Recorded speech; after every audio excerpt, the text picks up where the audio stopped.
Well, hey everybody. Sanfly, welcome in.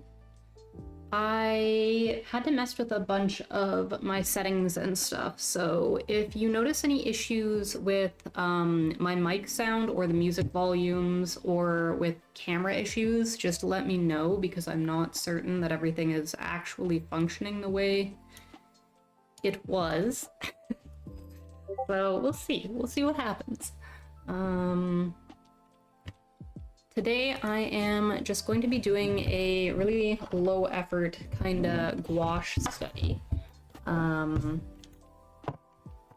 I sort of did after we had those, so when Goldie was having issues with sound, we had to do a bunch of stuff to try and troubleshoot why his sound was having issues because we used the same mics and we had all of our settings set the same, but oh, the sofa looks like it's on the wrong side. To me, this is what real life looks like. I must have had it flipped the other way before. Cause yeah, what I'm looking at right now is like what it looks like in real life, where the actual side is. But yeah, we changed a bunch of stuff and traded mics and like moved a bunch of stuff around to do the Don't Start streams and to do just testing on his PC. And so I had to move a bunch of stuff back and it just kind of like messed all of the things I had set up the way they were. So hopefully everything is functioning, but I've already had my camera give up on me once before I even pressed go live. So it's gonna work though, right? It's gonna be good. But yeah, so let's just see if I can get this guy angled down a little bit. You can see on screen the little reference guy we're working with today is, I believe, of the Grand Canyon, a fellow chatter in another art streamer that I watch all the time. The chatter's name, I believe he also streams. His name is Nerdyswag. And he posted this picture in the reference section of Discord of another artist that I watch all the time. So I'm using his photography for my reference today. And yeah, it is gonna be fine. I'm sure it's gonna be fine. It's gonna be a good day today. I was going to stream this yesterday and then I ended up with a huge migraine and didn't do anything of value all yesterday. So today's the day though, right? Today is going to be the day. No, it's not. Okay, this is already frozen. My art cam is not loading for some reason. Why are you not loading? Why are you frozen? Why come? No.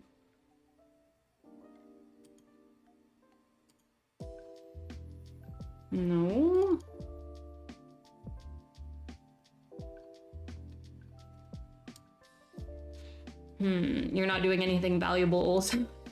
I feel that. I really had to convince myself to even do this today. I was very tempted to just say screw it and just stay curled up in a ball in bed, but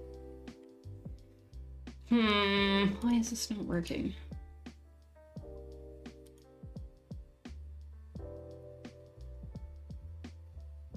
I don't understand how like some days everything is just fine and it all just functions. Okay, there we go. That's better. And then other days it just like hates you and it just doesn't want to and you can't make it no matter how hard you try. You stay put. Okay. Focused. Focused. Okay. Functioning. This is functioning. Everything's functioning. I haven't worked with gouache in a while, so you're all just gonna have to bear with me because I think this painting is going to go extremely poorly for more reasons than one. One is because I haven't worked with gouache in a while.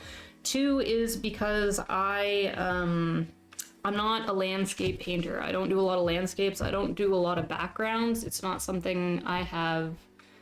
Wait a second. Now what is going on? Why are you over here? Hey, you get back. You get back there. You stay there. What's going on? I am not a landscape painter. I don't do a lot of landscapes. I don't do a lot of backgrounds. I don't consider myself good at any of that. I don't know how that happened. But the goal for today, and the reason why I'm doing this in gouache and not acrylic like I tend to prefer to paint in, is because gouache, you don't really have the fidelity you have with acrylic, so it kind of forces you to paint a little more stylistically than you would using other mediums. So I'm hoping by forcing myself to use gouache on this, I'm gonna simplify instead of trying to get all the details in, and focus more on like shapes and colors and less on trying to make it look exact in terms of texture and stuff. So hopefully this goes in a stylized route and not in just a like another like photorealistic study route, which I don't think I could pull off with gouache anyway. So that being said, I'm just gonna get into it. I've just got a little Prismacolor pencil here that I'm going to just start blocking stuff in pencil first.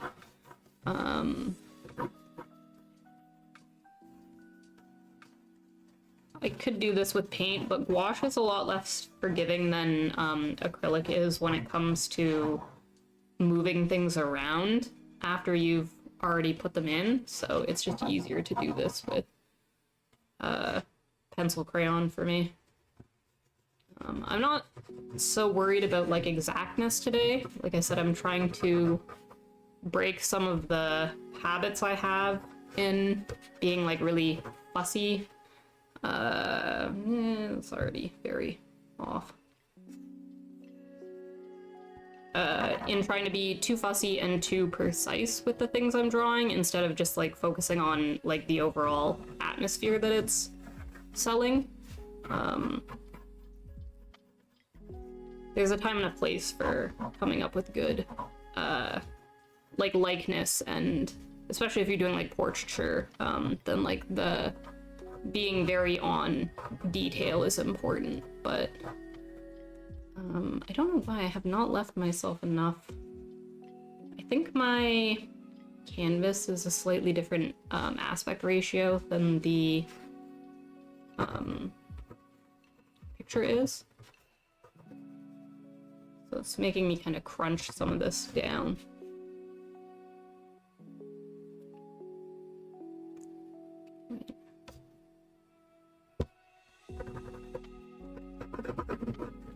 See how it goes. Also trying to work quickly today, if I can convince myself to. The last study we did, I was extremely distractible, and it took 3 full streams to do, which it should not have, so. We're gonna try and pump it out as fast as possible. In fact, if we could pump it out so fast that we could get a second study in, that would be ideal.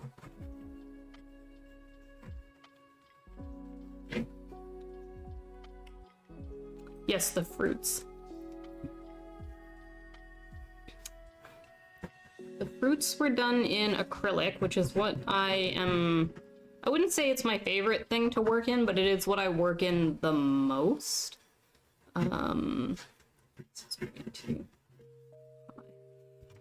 Gouache is a different kind of paint, which is, if you're not familiar with it, is very similar to watercolor, or I guess most similar to watercolor. But whereas watercolor is very sheer, gouache is not. It is very opaque, so you can layer it on top of itself and cover up the paint that's underneath, whereas in watercolor, if you layer, you're going to see the underlayers because it's sheer. Gouache kind of works where you can build upon itself, whereas watercolor, you kind of have to make very decisive decisions of where you're putting things. But all right, I think that's an okay little layout. I'm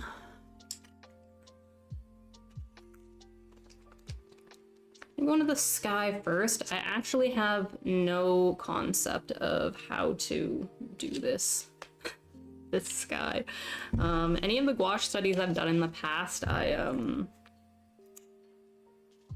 I was doing things like forests and stuff where a lot of there weren't really smooth gradients. There's a lot of smooth gradient in this sky, which might be bad for me, but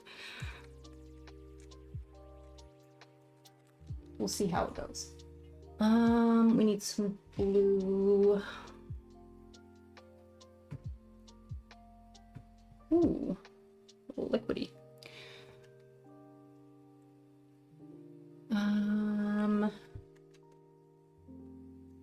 This gouache set doesn't have a like nice magenta in it. It only has a single red tone, which I tend, especially for like sky stuff like this, I tend to gravitate more towards magentas.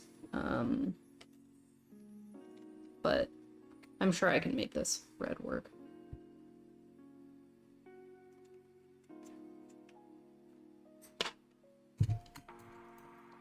We're also immediately going to see if not priming and stretching this paper is going to come back to bite me, which I have a feeling it is. So to try and get a nice smooth coat, I am just going to pre-dampen the sky area a little bit.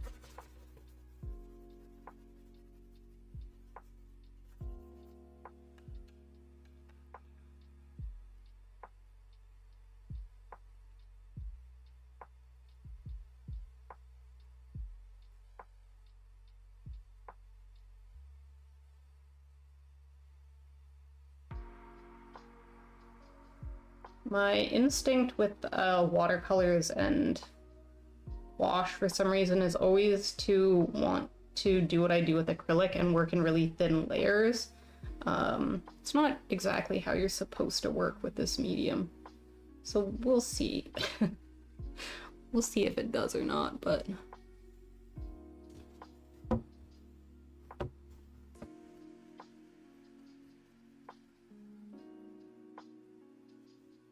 what did I just put on it? Oh, on the paper beforehand, it was just straight water, just clean water. It just helps the paint kind of mush around and not immediately dry out if you pre-dampen it, which again is honestly more of a watercolor technique. I probably shouldn't be painting with gouache this way, but I'm gonna, and there ain't nothing you can do about it.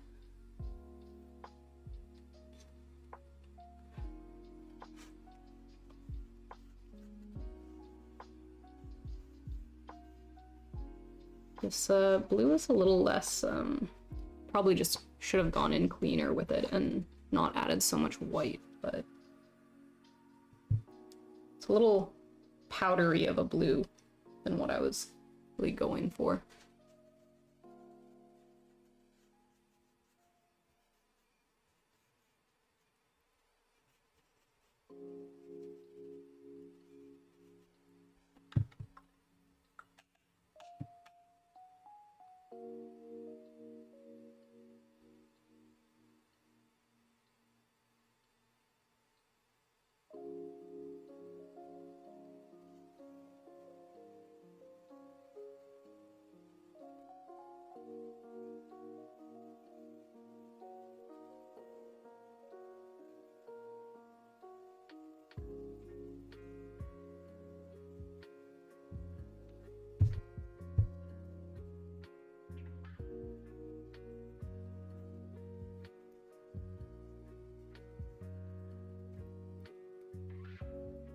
Traditionally, gouache gets used where you want no sheerness. The fact that you can see canvas through this at all is not the way. Like if you were taught to work with gouache in school, gouache is a really popular medium for animators. If you were to take like animation in school, you would be taught how animators use gouache, and they would tell you that applying gouache with any kind of like sheerness is basically a cardinal sin. But that doesn't really matter if you're not using it for animation.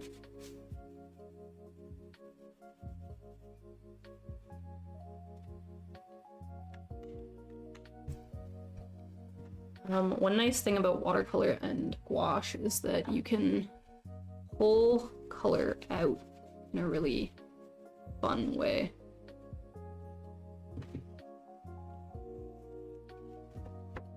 You can create lightness by wetting areas and then lifting pigments.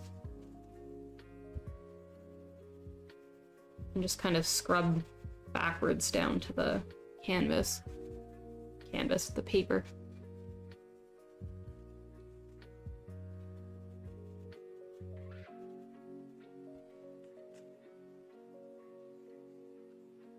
I haven't checked the islands map yet.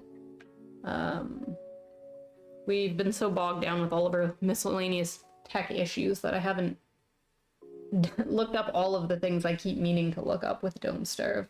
Every time we play, I have like a laundry list of like, oh shoot, I like don't know what I'm doing and I need to look up what all of these different things do. And then we end and I just forget all about it, so I will have to do that soon. I am not sure how hard it is going to be for me to capture this like colorful sunset in a nice and romantic way that isn't really chaotic, but we'll see what happens.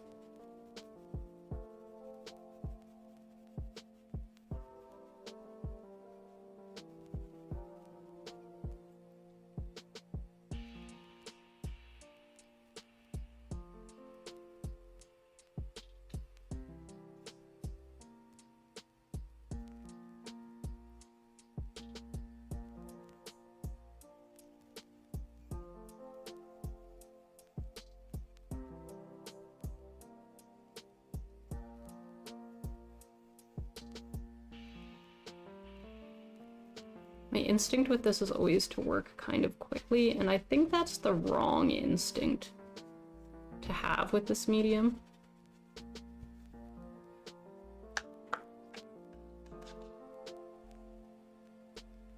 I think what I should be doing is I should be working with a smaller brush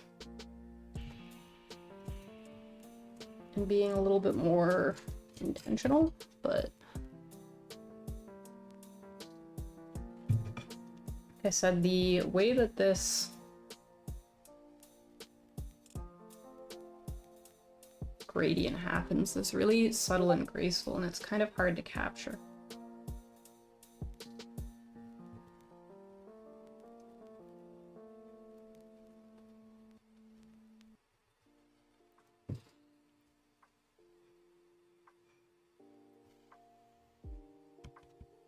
Actually, here's my fan.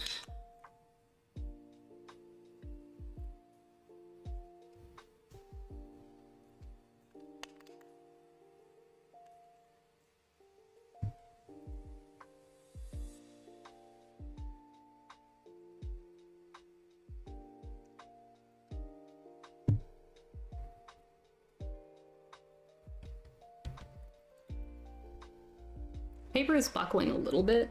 This isn't good watercolor paper. It's just like cheap multimedia paper, which isn't the best, but for studies it's cheap, so.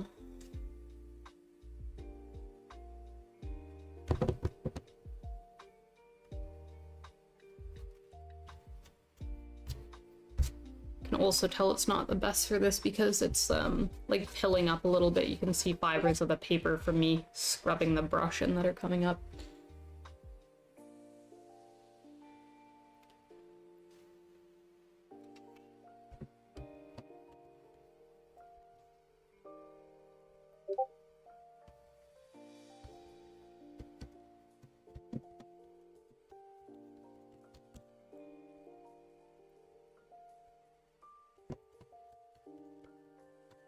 Fun watercolor and gouache take a lot longer to dry than acrylics do, which is weird. Obviously, if you paint thickly with acrylics, they would take longer to dry, but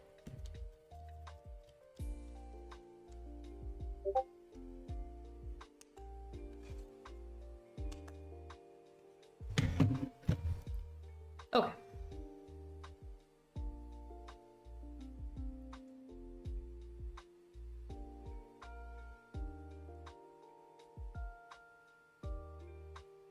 think part of my problem with gouache is that I need to learn that I need to use way more paint than I think I do.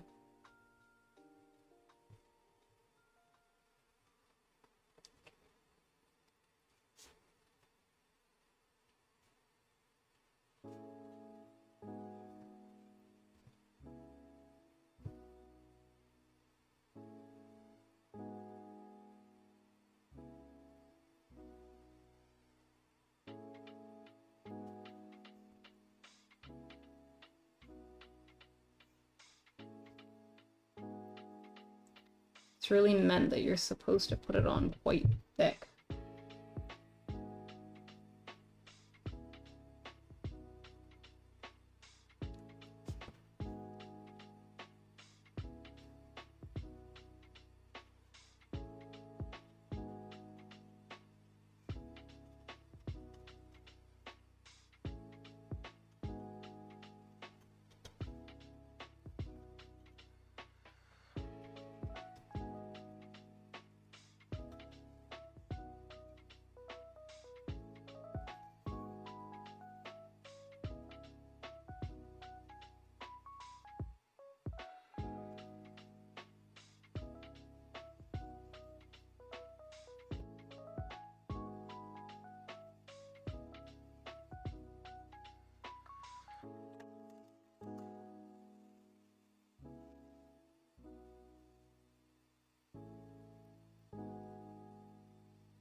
Funny, I was complaining that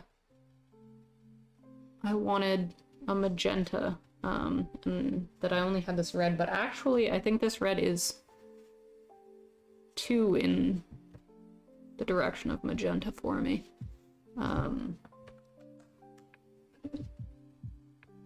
It's a very blue-leaning red, and it's the only one in this kit, which means I'm just going to have to mix a tiny bit of yellow in there.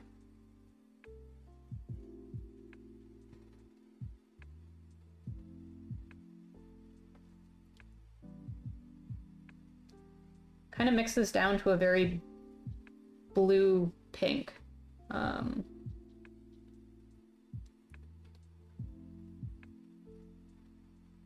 When a true red would blend into this this orange a little bit nicer, I think.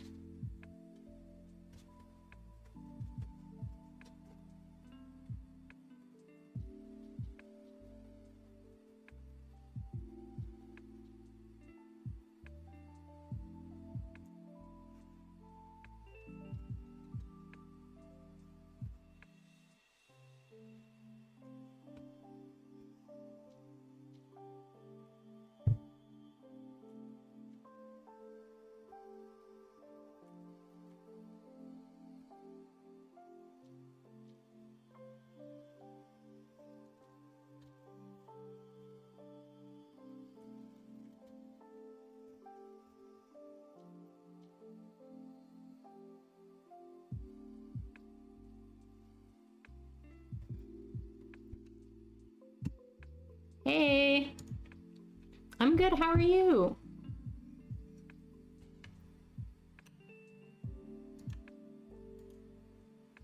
I think I missed your last stream.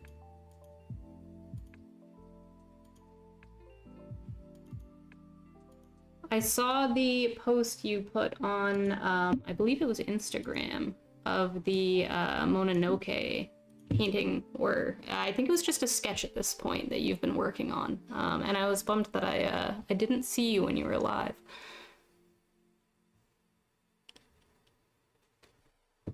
Oh, hey, Schmuckleberry. You just painted Sunny painted? Not as good as yours is going to be. Mine, this is not going to be good. I know my previous study turned out pretty well, but do not count on this turning out because I am not a gouache painter, and I do not think anybody should have any faith in this one. I'm not a gouache painter or a landscape painter, so it's not gonna go well. But we're here and we're experimenting, and that's all that matters, so. Just a sketch and started to ink it a little. That's good. I assume you'll be streaming again then, so that you can keep working on it. I'll have to keep, I keep forgetting I got a new phone, and I haven't turned notifications on a bunch of things in it, so I keep missing people's streams because I don't have Twitch notifications enabled right now, so I gotta do that so I stop missing things.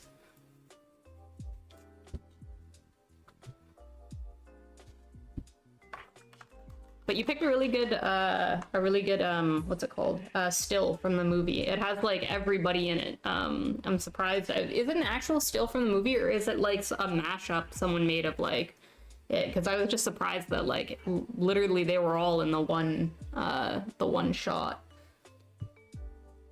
Oh, hey, Art Pops. How you doing?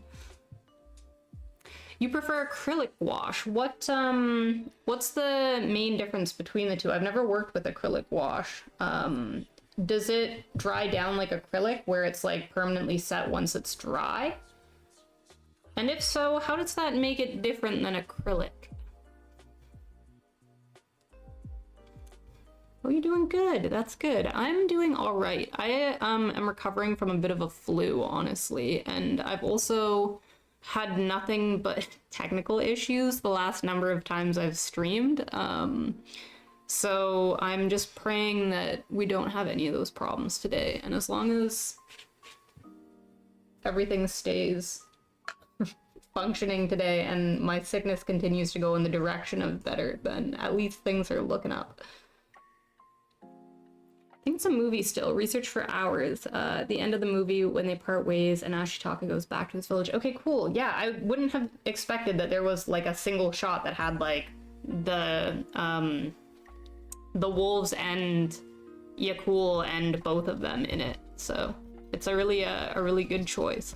I also tend to, when I'm looking for reference photos, take like just way too much time researching it.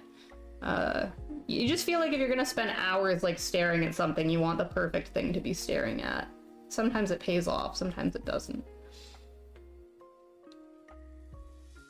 I like situations like this that I'm painting now where somebody just kind of posted a thing and you're like, okay, great, this kind of takes the thought process out of it for me. I'll just do that. It's right there, it's easy.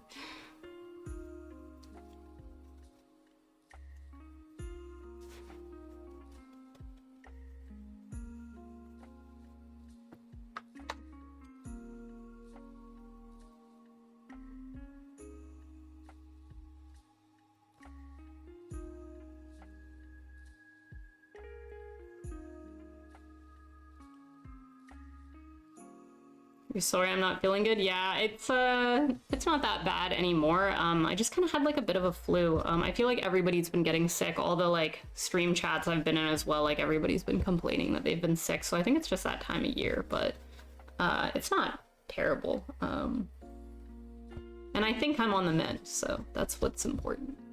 Analysis paralysis, choosing one. Gorgeous image, thank you. The image that I'm working from today is a photograph taken by a Twitch streamer named Nerdyswag, Nerdyswag. He hangs out a lot in Kel's art stream. I don't know if anyone here is also Kel's follower, subscriber. Kel's art. She lately has been painting a lot of oil colors, but she is mostly a gouache painter, I think. Anyway, he's also in the chat of her streams all the time, and he posted this reference image to her Discord from a trip he went on. I'm assuming to the Grand Canyon, because that's what it's looking like to me, but...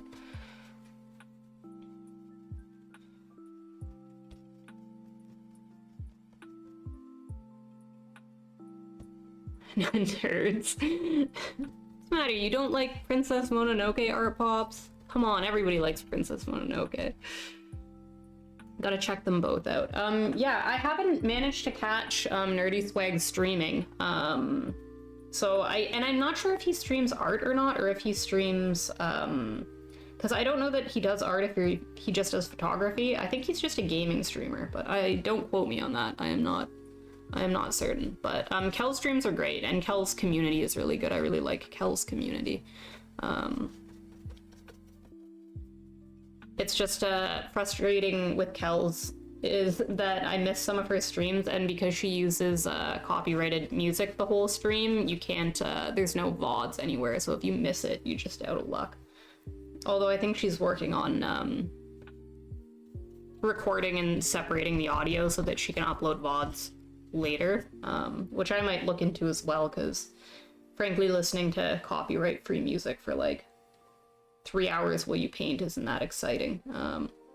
It would be nice to be able to just listen to the music that I want to listen to, and then just have to change the VODs afterwards. But yeah, I definitely recommend looking into her streams if you are not familiar with them.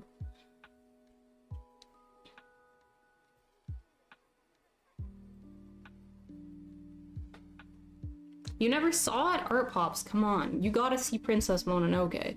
It's so good. And not even just in a, like, kid way. I know, like, it's a, like, people think of it as a kid's movie, but it's just honestly a really good movie. And if you like art, it's got beautiful art, like, unreasonably beautiful art.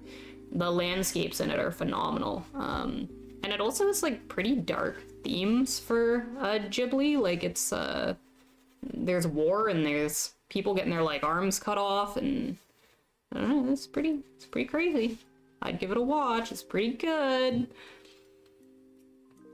I feel like you would like it, Art Pops. It's kind of foresty fantasy vibes, demons and spirits. Yeah, it's convincing. It's demons and spirits, all right. It's one of those Ghiblis that it doesn't go into the like cute, cozy, like girly, like cottagecore thing that I think a lot of Ghiblis get beloved for. Princess Mononoke is like, it's a boys movie. It's got violence, it's got battles, it's got action, it's kind of got it all. Plus its theming is just so interesting. It touches on a lot of topics that are just so relevant. It explores humanism in a really interesting way. It has characters that are neither good nor evil. They're just trying to protect their people, and like, I don't know, I really like Princess Mononoke. It's a really well done film. Vampire D, Vampire Hunter, and Akira back in the day. I've never seen Vampire D, Vampire Hunter, but Akira I also think is a phenomenal film. It also has that, like, it's kind of a boys movie thing where, like, a lot of the action is in, like, strange, like, really interesting visual violence. But it's just got beautiful art, man. A lot of anime from that era I'm just really into the art style of.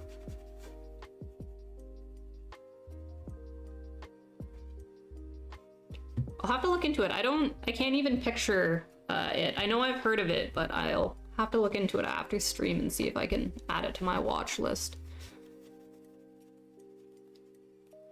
I find I don't watch as much anime as I want to be watching, so if I could get a couple more good anime films on my list, I'd be very pleased about it.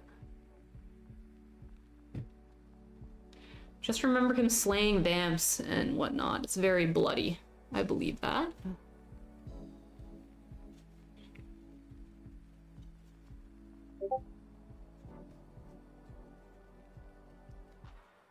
Part of the problem with doing this gouache study is that with my acrylic paints, I know what the pigments are, and I have a bit better understanding of how they interact with one another. And if I'm trying to get certain mid colors, I kind of know which ones to pull. This gouache set is like, yeah, the pigments aside from ultramarine are just like those cheap pigments that like don't give you a real pigment. This is what I'm working with. And if you can see, like, the yellow is just labeled as like primary yellow, medium yellow, primary red. Basically ultramarine and vermilion are the only ones that aren't labeled as like kind of a cheap mix. Oh, and burnt sienna, I guess, but like black is just labeled as black. That's kind of always a sign, and this is just a cheap gouache set, so that's why, but that's usually a sign that the pigments that you're working with aren't pure inside the paint, and then when you go to mix them, you can just have really unexpected results. It's why in this area in here, the red and the blue aren't mixing to a nice purple, they're mixing into a very muddy gray, probably because there's several different pigments of red and blue in each that are all competing, and then you just end up with impurities. Samurai X just got remade on Netflix. Really? I didn't know that. I remember, yeah, I was gonna say I remember watching that as a kid, but I don't have a lot of memories of it. You're not super into anime, very picky. I like Sailor Moon because I grew up on it, any Ghibli film because of childhood too, and maybe a handful of other anime series you like Samurai Champloo. Loving gouache, it's exciting you're experimenting with it. I saw Heavy Metal many moons ago. Yeah, so I have like a weird array of anime loves. I am very into obviously all of the Ghiblis. I'm a huge Ghibli fan. That's probably my like largest anime knowledge base. But if we're not counting Ghiblis, I'd say my all-time favorite animes would probably be Cowboy Bebop, a little short anime called Serial Experiments Lane, which is just really visually interesting, and the story I found really captivating when I was younger. That's about like kind of a matrixy situation. There's like this girl and she goes to like clubs and gets obsessed with like this thing on the computer called The Wired and gets like sucked into it. It's strange. It's a very strange anime, but it's one of my favorites. And movie-wise, I really like the, I can't remember what his name is. If you like Ghiblis, you would like them, probably. The guy is, fuck, I can't remember what his name is. His most famous ones are probably The Girl Who Leapt Through Time and Your Name. They're both done by the same guy, and he has a bunch of other ones like Wolf Children and Summer Wars. And I find all of those like great animes. So if you like Ghiblis and you want more films in that nature and you haven't watched any of those, I would give them a watch. Oh, The Boy and the Beast, that's another one that he did that was pretty good. Did you watch Reboot? I did watch Reboot as a kid, but I hated it, like absolutely hated it. My brother really liked it, and whenever it was on TV, he would be like, "We're watching Reboot," and I would just be livid and so bored, like ridiculously bored. I don't know, I was pretty young, so I don't know if I watched it now as an adult, if I would still find it as boring, but maybe I'd give it a chance. I remember it being kind of silly. I don't know from an adult perspective if it actually is or not, but it was a boys' cartoons. Yeah, 100%. That was one of those boys' shows for sure. Not that I didn't like some boys' shows, but yeah, Reboot, I was not pleased when my brother wanted to be watching that. And he was older than me, or he is older than me still, I guess. But that meant he kind of got more say. If he wanted to be watching something, then we were watching it, so.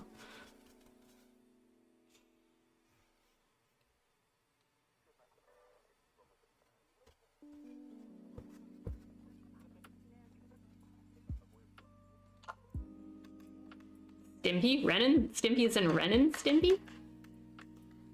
Oh, Ren and Stimpy and that other adult cartoon on MTV back in the day. I did actually watch a lot of Ren and Stimpy. My dad was really into it, so I watched a fair amount of Ren and Stimpy. I don't know what other adult cartoon you're thinking of. You loved Reboot. It was a bit futuristic for its time. It was, I think that was the appeal of Reboot, is that like it seemed so like it's in the computer, and there weren't a lot of like kids 3D animated shows out at the time. So it kind of had a like little, it felt special because of that. And then a couple years later, I feel like a million little kids shows that were animated started coming out, and it started to feel a lot less like special.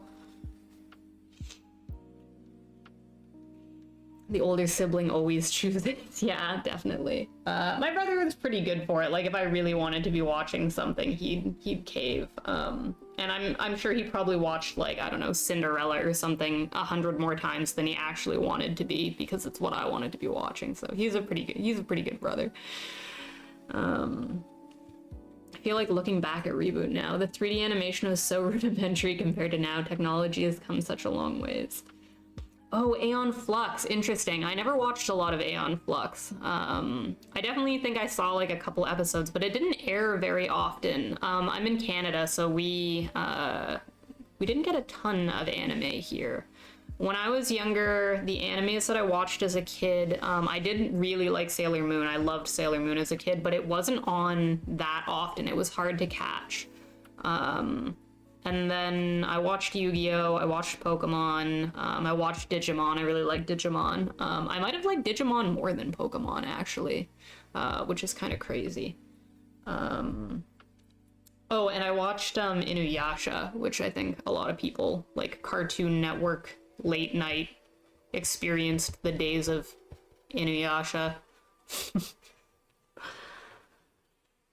You loved it back then. It was cool, but you barely remember it. Yeah, I feel like a lot of the things I liked as a kid, if I watched them now, I'd be like, yeah, I thought this was cool, but it's not that cool. There are a couple shows that like I rewatched as an adult because like I was so obsessed with them as a kid, and as an adult I was like, why was I so into this?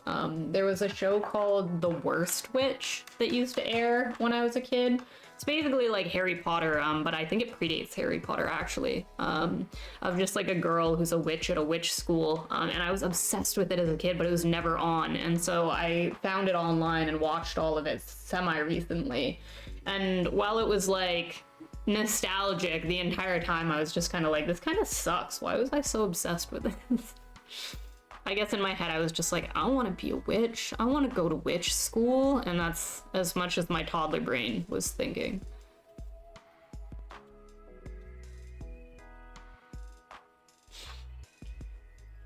Loved Hamtaro. I forgot about Hamtaro. I also loved Hamtaro. I feel like that didn't air for very long either. But yeah, Hamtaro was great. Again, like, from an adult perspective, I don't know. Maybe it is, maybe it isn't, but as a kid, Hamtaro popped off. Made me want a hamster so badly. I don't know why. I had a dog and a cat, I didn't need a hamster, but that show made me want a hamster really badly. I feel like me going back and watch Incredible Hulk TV series again. You should do it. Maybe it'd be good. Maybe that Incredible Hulk TV series would be the best show you have ever watched. Or maybe you would realize that as kids, we are highly susceptible to bad entertainment. You wanted to be a Hamtaro? Yeah, that's fair. I vaguely recall having friends and us being like, let's play Hamtaro. And I don't know what that would have consisted of, other than like making hamster noises and wandering around. But I feel like playing Hamtaro was a thing that me and my friends did as kids. See, I'm just not a fan of how, like, muddy the gouache gets. And this is probably a me, maybe it's a cheap gouache problem, but I think it's a me application problem. I should be letting these layers completely dry and putting thicker coats on top, I think. But I'm not gonna, because it's just not what I feel like doing.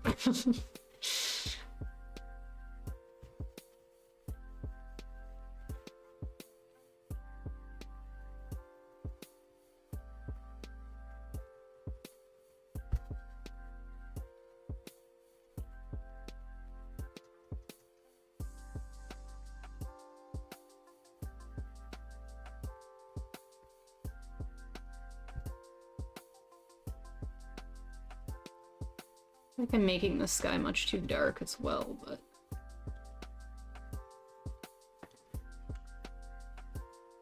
I'm gonna look into this acrylic gouache that was mentioned afterwards, because I think I would like... I like the texture of gouache, that it dries down really matte and thin.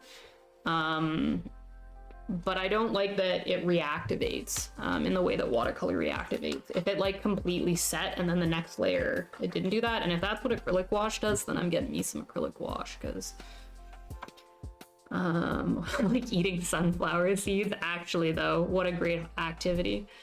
What kind of gouache am I using? Gonna game some more. All right, Art Pop, see you around. Have a fun game.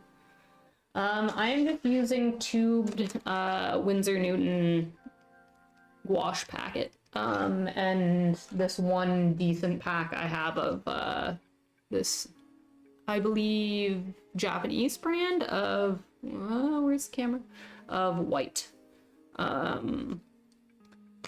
I had a set of better gouache that I don't know where it went. I lost it, and the only remaining piece of it that I have left is this one tube of Da Vinci gouache, the black.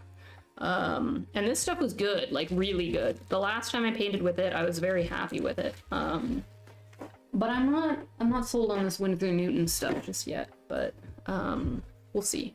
We'll see how I feel in a bit. Like I was saying earlier, I think one of the things I have to do is I just have to commit to using more paint than I'm using. Which is not natural for me, but...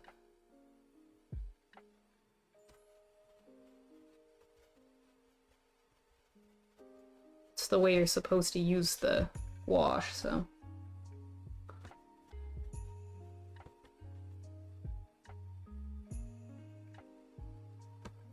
I'm just a thin layers baby. I like to thin layers things. I gotta convince myself to stop it. It doesn't help that I've been painting like pretty exclusively in acrylic lately, so like all of my default brain is in paint the acrylic way mode. It's hard to tell it to cut it out.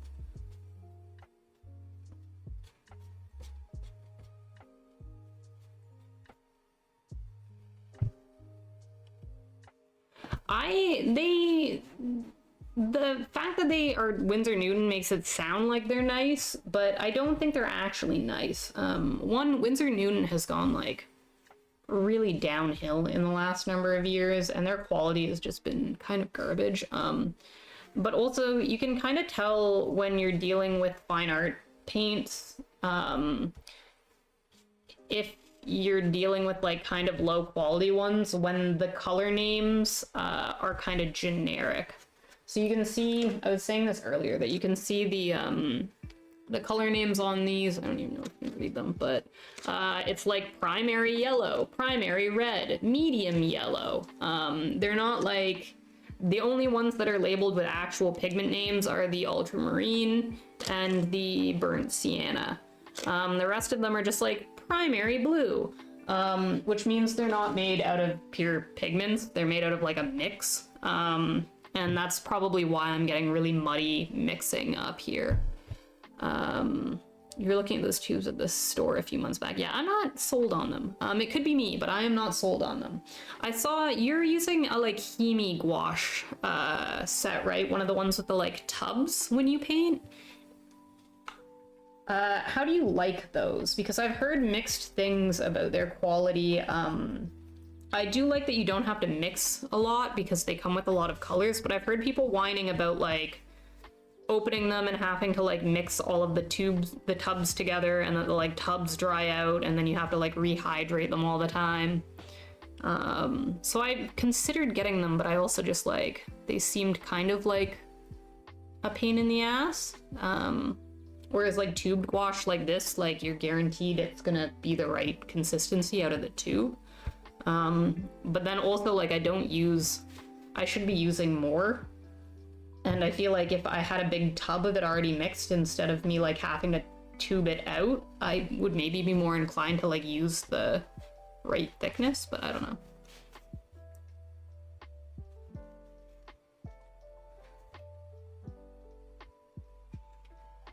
Yes, the Hemi gouache. Tubs do dry out, which is annoying, and they can also mold if you're not using distilled water with alcohol, but I do like the creamy consistency of them. Interesting. Maybe, I know they're cheap, maybe I'll pick up just one of the like smaller sets and give it an experiment to see if I like them. Because yeah, it definitely seems like there's trade-offs, but I mean, all medium choices are just a list of trade-offs, right? So...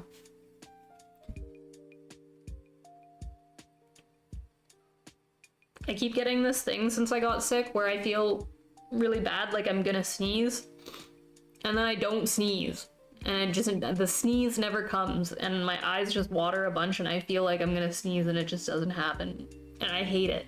It's awful. Oh god, just sneeze. Just do the sneeze. Why won't the sneeze just happen?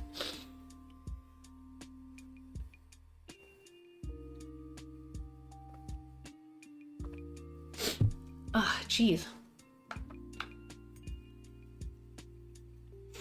Yes, super affordable. Yeah, I'll probably pick a setup just to experiment. They do look like they'd be fun to bring, because they're like in like their neat little pots. They'd be fun to like travel with because it's all like pre-done in there for you.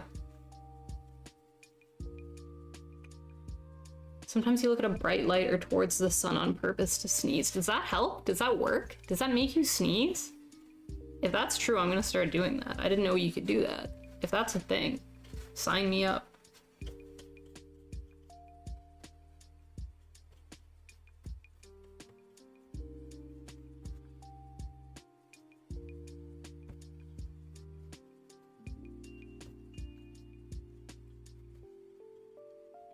I'll try it. The next time I feel like I need to sneeze, I'll stare up at this light above my head and see if it makes it happen.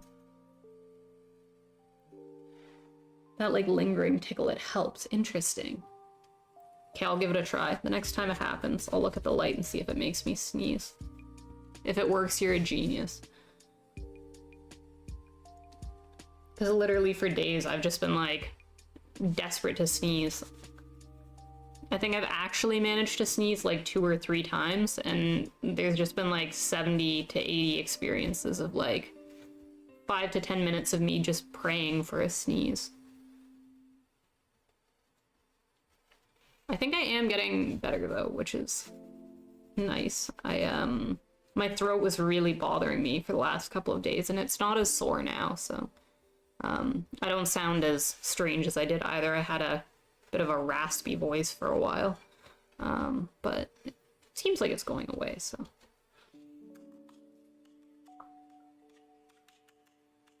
Now you want me to sneeze to see if it works? Oh, it'll happen. There's no way I'm gonna get through this painting without needing to sneeze again. But you're gonna have to wait.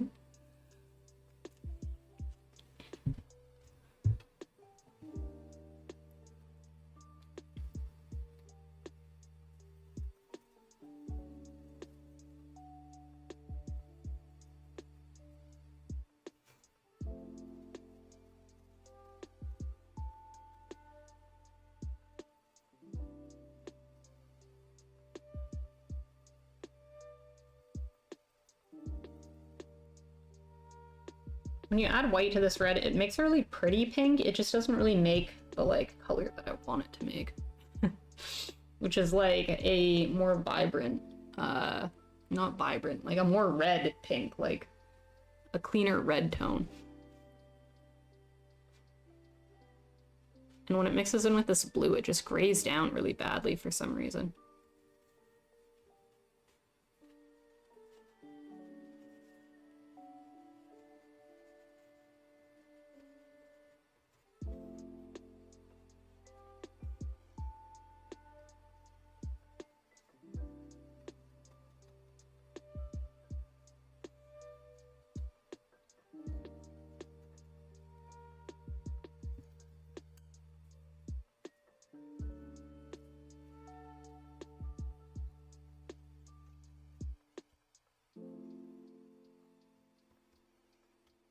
Sandflea, did you end up getting as much snow as they were calling for? Are you guys buried down there?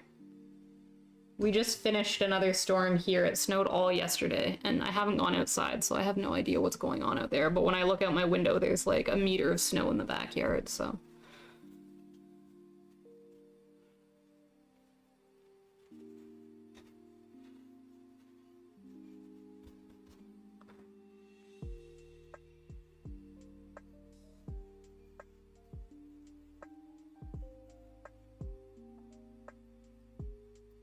No, not really. It did snow good, but it all melted. Oh, well, that's lucky. I wish ours would melt. We have kind of a ridiculous amount of snow in Ottawa right now. Even though we're Canadians, we're good with the cold here in Ottawa, but the city isn't that great at removing snow. It's a city, right? So when it snows a high quantity, there's like nowhere to put it. And they're just not very quick at like coming and getting it all removed. So all the streets are like, there's just too much snow everywhere.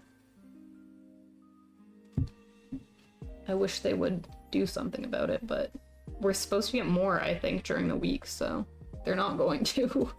It's just gonna keep piling up. Goldie right now is actually out trying to, we park our car in a like, we rent a space at like a lot just across the street from our building because our building doesn't have parking. So he's just outside right now trying desperately to dig the car out. Because, well, we don't actually have to go anywhere today. If we did, we wouldn't be able to because I'm sure it is absolutely buried out there.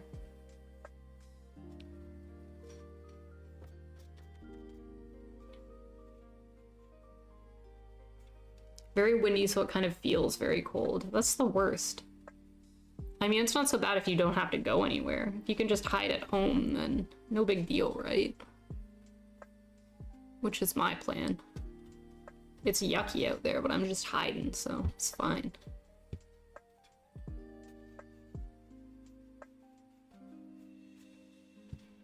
Okay, am I happy with this sky? No, I am not, but I'm also going to stop working on it because I said that this was going to be a quick study, and I have to make that be true.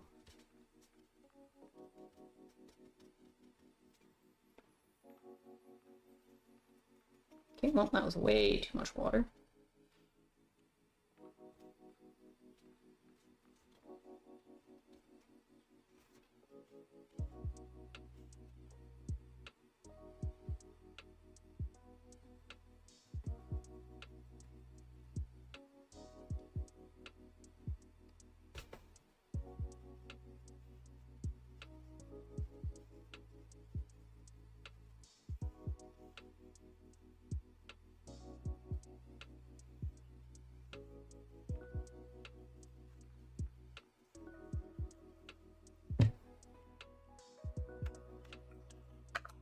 Hate when you don't know if things are gonna dry down to what you want them to look like or not.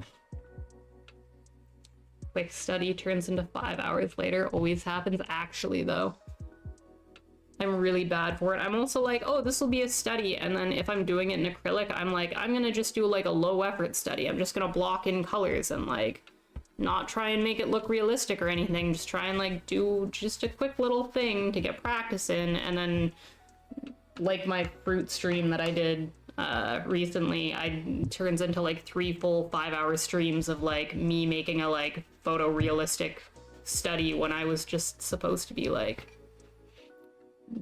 wasting a couple hours painting. Am I gonna finish the whole painting today? That's the plan. I don't wanna do this for any more than one day, so I'm gonna see how fast I can get this done. Will it be done to my standard? No, it won't. I'm gonna hate it. I can already tell you right now that I'm gonna hate it, because I don't know what I'm doing with gouache. But that's not what's important. What's important is that you put the time in experimenting with the medium so that one day you stop hating it. It's the chatting that delays you. Yeah, that's true. The chatting does always delay. But I don't know, it's a trade-off, right? Because if I wasn't chatting while doing this, would I be doing it at all? Is the question. If I didn't load the stream up, would I be painting? Probably not. What I would be doing is lying on that couch over there, playing video games or watching TV, or just generally like in a ball in my bed doing nothing of value. So would I be painting faster if I wasn't talking to you guys? Yes. But would I be painting at all? No, probably not. So all right. I am trying to make stylized color choices on this guy. In order to encourage me to make stylized color choices, I actually upped the saturation on this reference photo a bit before I loaded it in. The original is a little less like colorful than this one is. I just wanted to pick like non-true to nature colors and more like colorful colors just for funsies. So I'm going to do these mountains in like sort of a purpley color, which in the photo reference they kind of already are, but I'm gonna hopefully push it a little bit. We'll see how that goes. Don't feel bad for the delays. The same way the stream helps the motivation to do the thing. So it's good if we peer pressure you to paint. Yeah, exactly. You have to just yell at me. When I'm staring over this way for way too long and you don't see my hands over here doing anything, just start like yelling at me. Just say cruel and mean things to me. Lower and debase me until I start working. That's how it works. It's, I need negative reinforcement. That's what I need.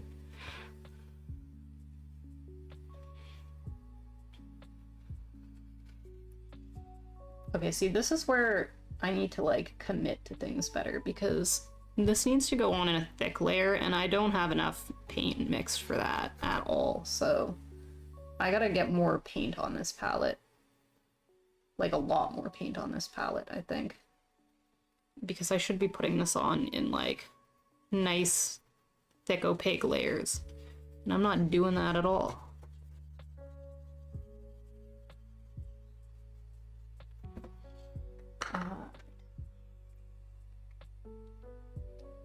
Okay, deal. You can always count on chat to like give you what you need, right? Strangers on the internet are renowned for being straightforward and telling you exactly what you need to be doing. Don't remember which of these. I think it was the ultramarine. Is it the ultramarine I used for this? I don't even know now.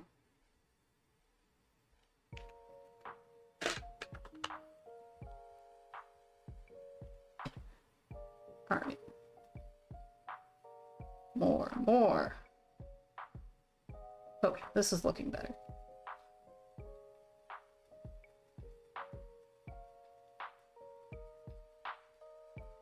I see you guys have like insane glare on the palette cam. Nothing to be done about that. Glare is an artist's worst nightmare. You didn't see the purple on the mountain until I painted it? Really? What color would you have seen it as before I said that? Would your mind have just auto-filled it as like, oh, it's rock, so it must be brown?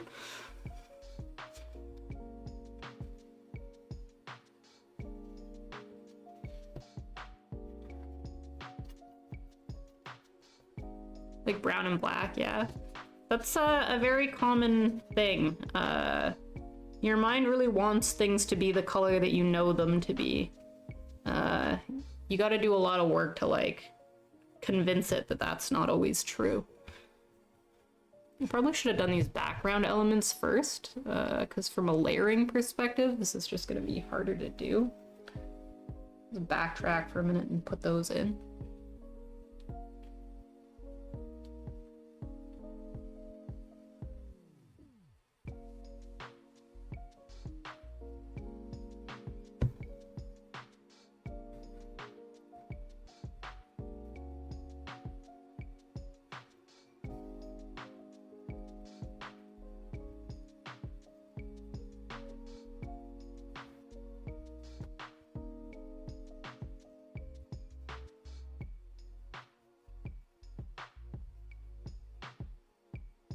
Like I said, quick. Today is quick.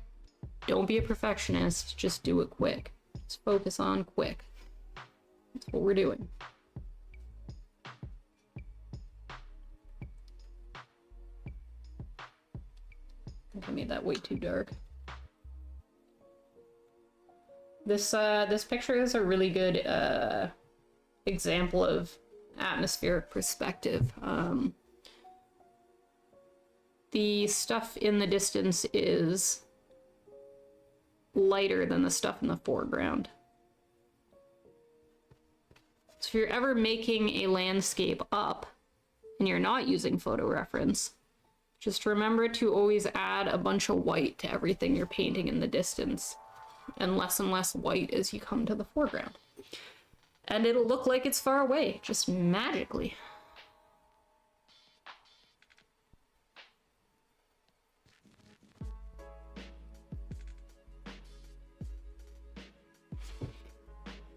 Just want you to know I'm watching this on mute and really enjoying you fill space with that gouache. Feels good. Well, thanks. I mean, I don't know if I should say thanks that you're watching it on mute. You don't want to listen to us? You don't like our conversations? I'm just kidding. You can watch me on mute as much as you want. I do that all the time with streamers as well, especially if I'm like watching TV or something in the background and I just want to see people working. You can learn a lot from just watching other people work, so it's nice to just have it on and to like watch other people's what's it called, like their processes. But thanks for having us on in the background and for hanging out, for lurking, as you will. If they had it muted though, I wouldn't have caught any of that. That's true. So what, you just saying that it's muted to just like stress us all out? Like, oh, he doesn't want to listen to us, man. He's tired of our conversations about Hamtaro. He hates Hamtaro. He hates Sailor Moon. He can't stand it. See, I should have, this is still a little too dark. Gouache isn't as bad as acrylic is for drying. Drying way darker than it looks like it's going to, but it still does it a little bit, so.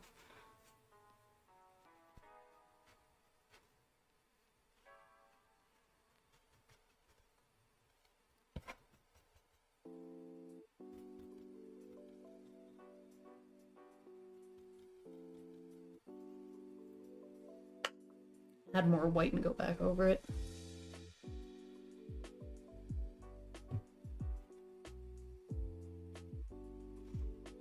That's realistically too much white, but...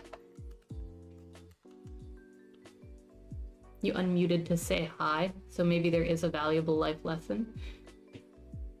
Feel kind of early stage 6, so I did laundry and clean, changed sheets, and I feel a little more prepared for whatever my body is going to betray me now. Might make tea.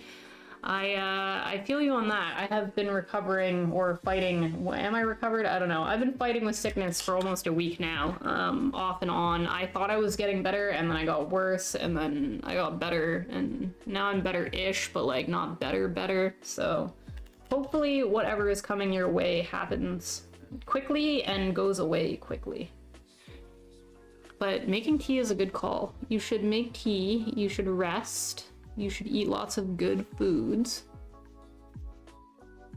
and just generally try not to get too stressed out about anything. Just relax. I've had a hard time convincing myself to relax through this sickness. It's hard when you're having like a stretch of like productive days and then you get sick, and then you're like, well, what the hell, man? I was getting somewhere. I was getting stuff done. I don't have time for this. But then you don't rest, and then you pay for it because your body's like, well, you should have rested. I'm gonna make you sicker now.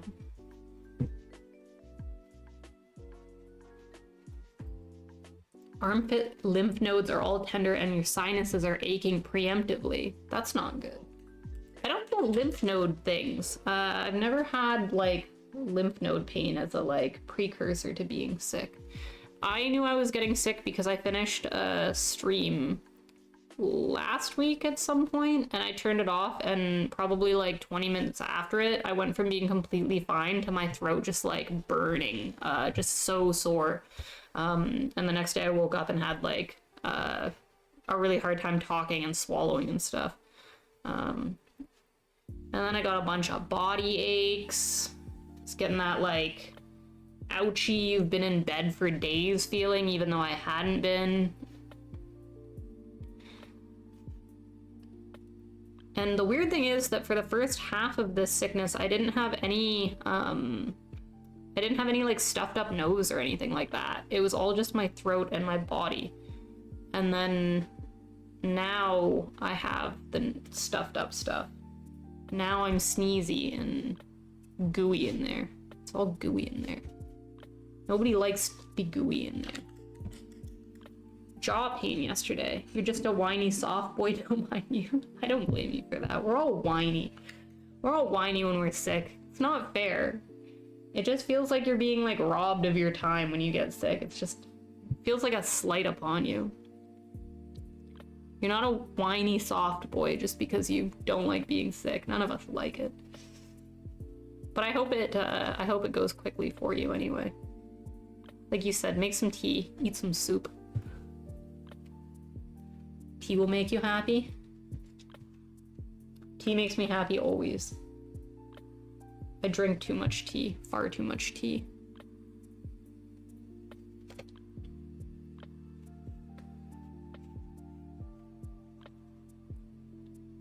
And not as a sick thing, just as a me thing.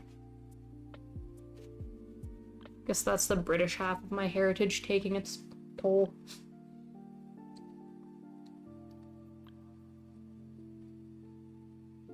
My family is very much a tea family.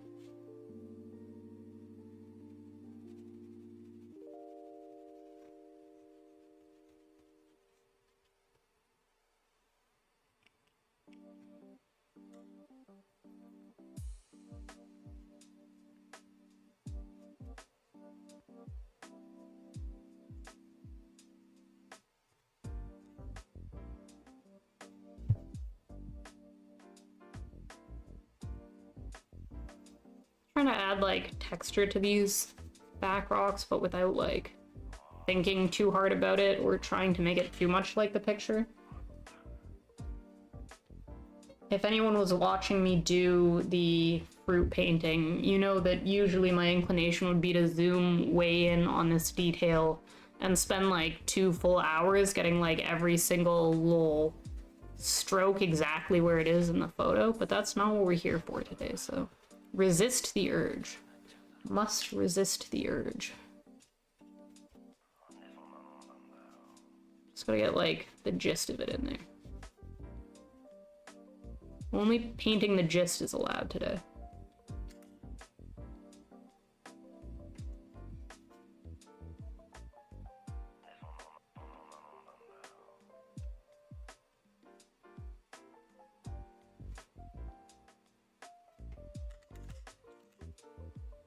We're doing it fast today. That's it. We're sick. We don't have time to do it slow. We gotta do it fast. I also, the plan is, if I get through this entire stream without any connection problems, which we've been live for what, an hour and 20? And I haven't had connection problems yet.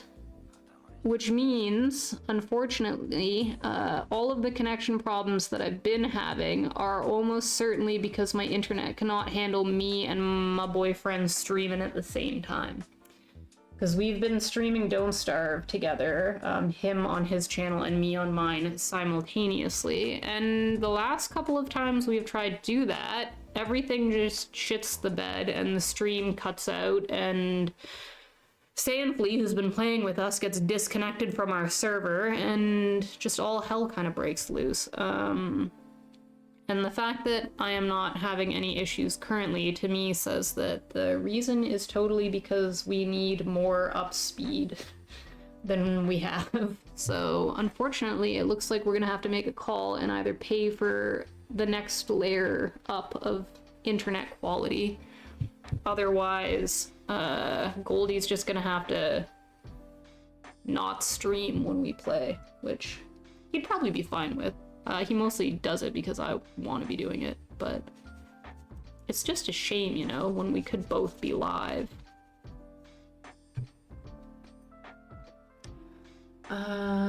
One of you is gonna have to stop. Yeah, that's and like Goldie said, like, he doesn't mind, like, just gaming, and, like, still being, like, audio-wise in my stream and playing with us and just not streaming himself, but, it's just a shame, because it just seems like a waste. If he's gonna be there, he might as well be streaming it, but...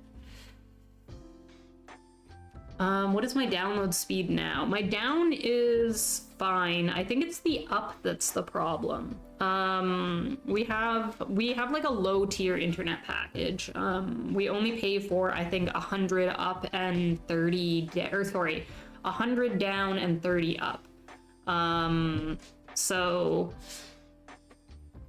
I'm guessing, like, I looked it up and it said, like, on average you only need like 4 to 10 up per stream that you have running, but then you have to factor in the fact that I was also, like, my computer is also upping the Don't Starve server.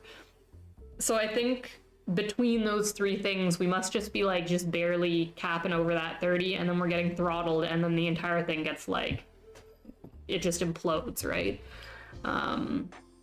The thing that is really weird to me, though, is that when we've had the connection issues, I've run a speed test while it's been happening, and I'm still getting consistent 30 up, 100 down, so it's not changing when we're having the issues. And I don't understand why that would be, but I don't have, like, I'm not that tech savvy to, like, know if there's a, like, reason why that would be the case. Like, if I could be being throttled, but it's not showing up in a speed test. But at any rate, if I get through this entire stream with no issues, then right after this stream, what I'm gonna do is I'm going to disconnect, go live again, with Goldie also going live on Don't Starve, and if we immediately get disconnected, then we just know that that's just what we gotta deal with, so.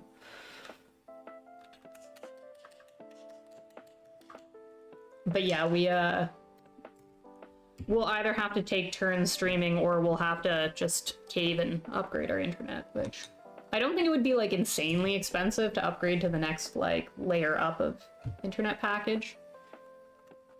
And frankly, like, when we lived in PEI, we were paying, like, way more than we currently are for internet anyway. When we moved to the city, we were like, oh, there are, like, options for, like, super cheap internet, so, like, let's do that and save the money. So we opted for, like, a cheaper package than we would have normally gone with. And now I guess it's coming to bite us. I'm used to having, like, gigabit 5 where, like, I never have to even think about it, but like I said, if it's an issue, we'll just upgrade, but we'll run the experiment today and it'll tell us for sure, at least.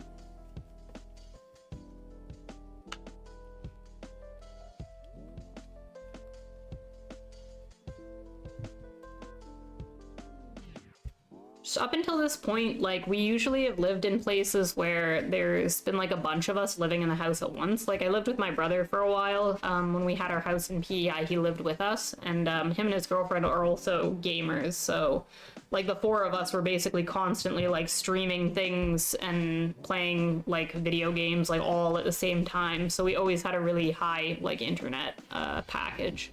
But now that it's just the two of us, we were like, oh, well, we might as well go down and just, like, get a lower one, save the money. Very wrong. Shouldn't have done it.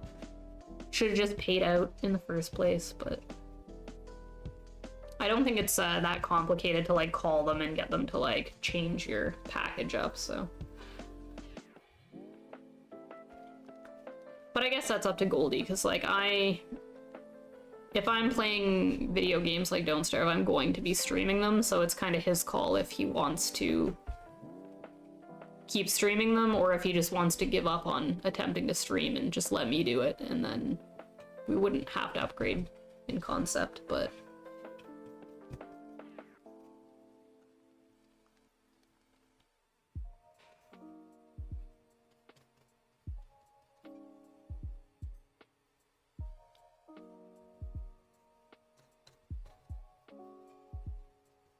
Trying to put like some weird strokes in here to try and get rock texture happening. None of this is being done with much thought today. Which is the point. Less thinking, more allowing. Just let the hand do the thing it wants to do. It'll figure it out. Should be easy.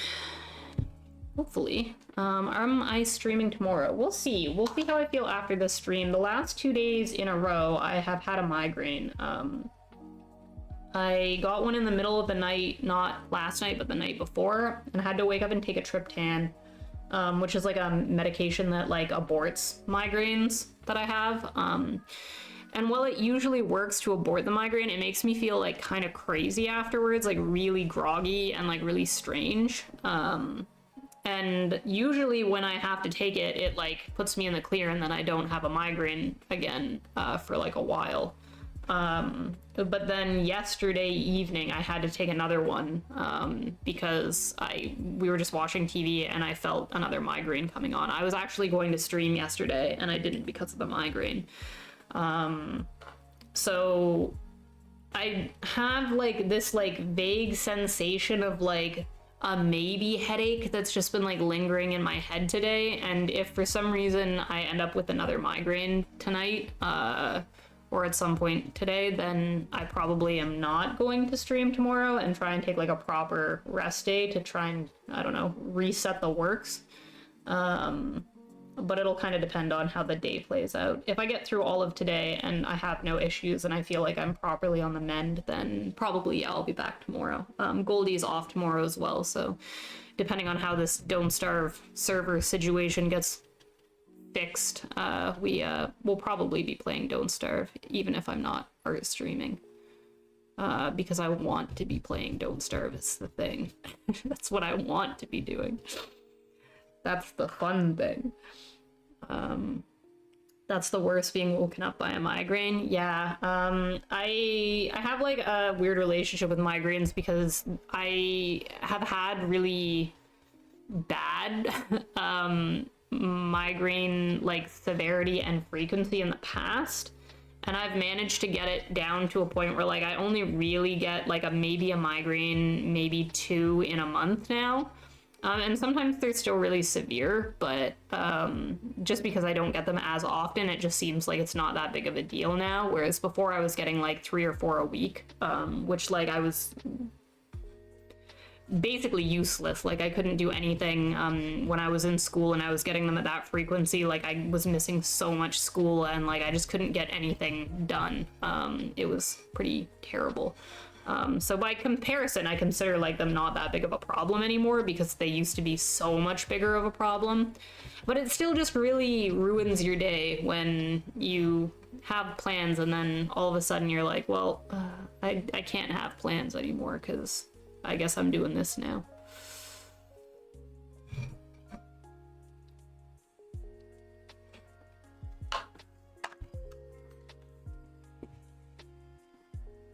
Drink some water, maybe that helps. Yes, I actually should. Thank you for the reminder. I should be drinking some water. If not for my headache, then for my sickness as well. I'm really bad for not drinking enough water. I drink so much tea that like I just don't think to drink water. I'd just rather be drinking tea. So I fill this up 2 times a day and try and get 2 of these in every day, but I don't manage it all the time. Meanwhile, I like probably drink, like, I'm not exaggerating, literally between like 15 and like 20 cups of tea a day, which I should not be doing, but I'm not going to stop doing it. So random question, if one were to visit Canada, what would be your top 3 recommendations to do, see, or visit? I've only been to the east side of Canada, so I've lived all over Ontario, and I've lived in Prince Edward Island, and I've seen everything to the east of Ontario. So I've been through Quebec and through New Brunswick, Halifax, Nova Scotia, PEI, all that area.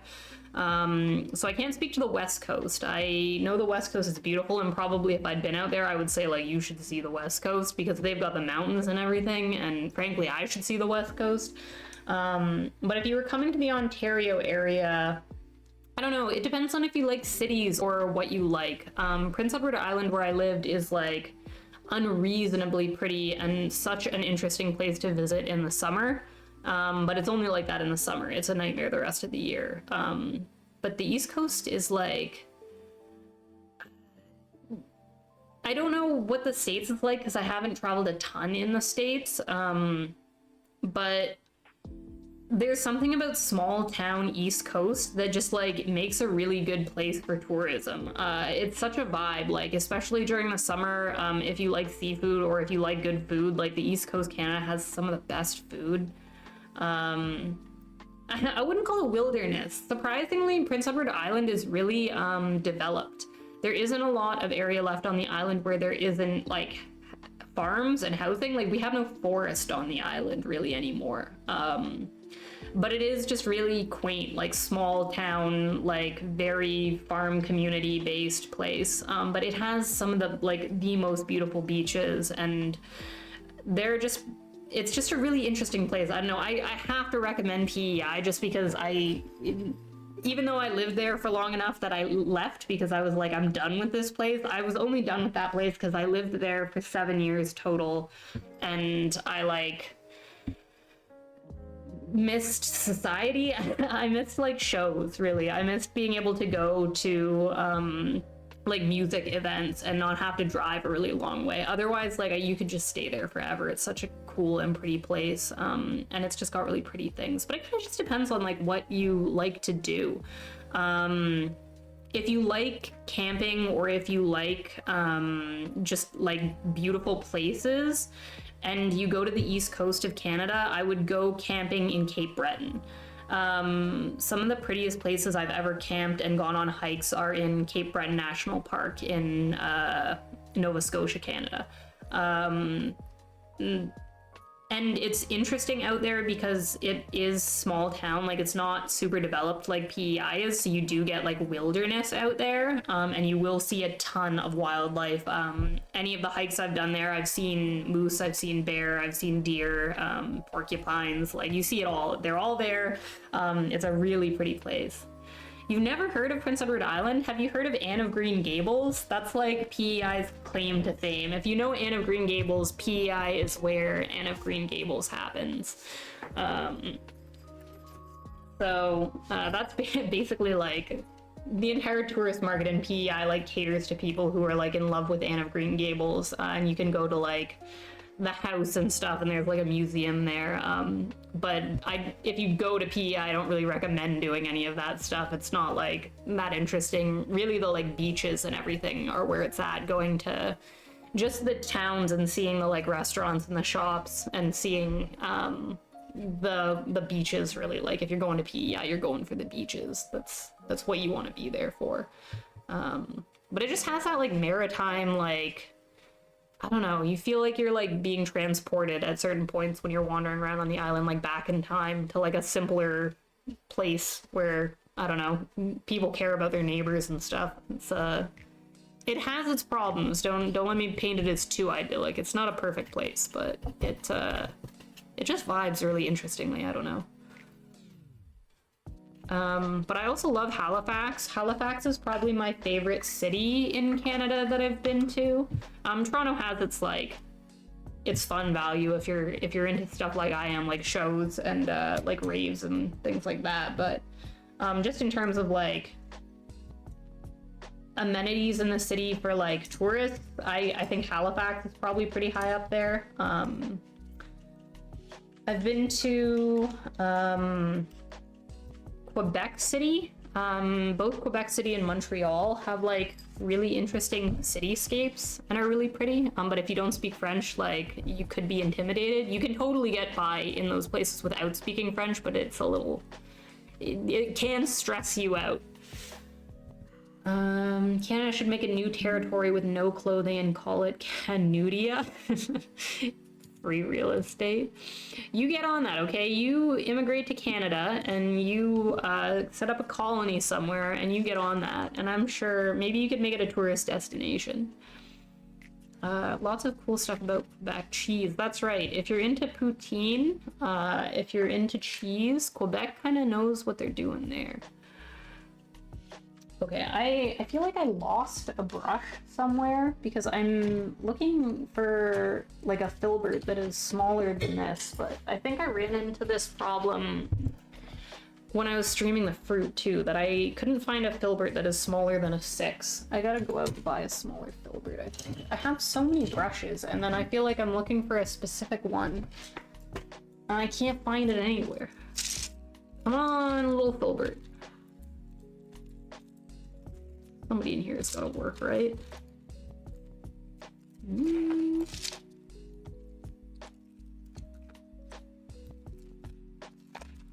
Honestly, not really, though.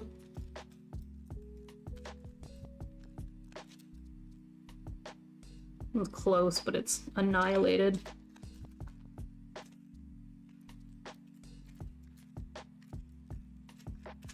Alright, let me just try this round brush and see if it works. Wait a second, what are you?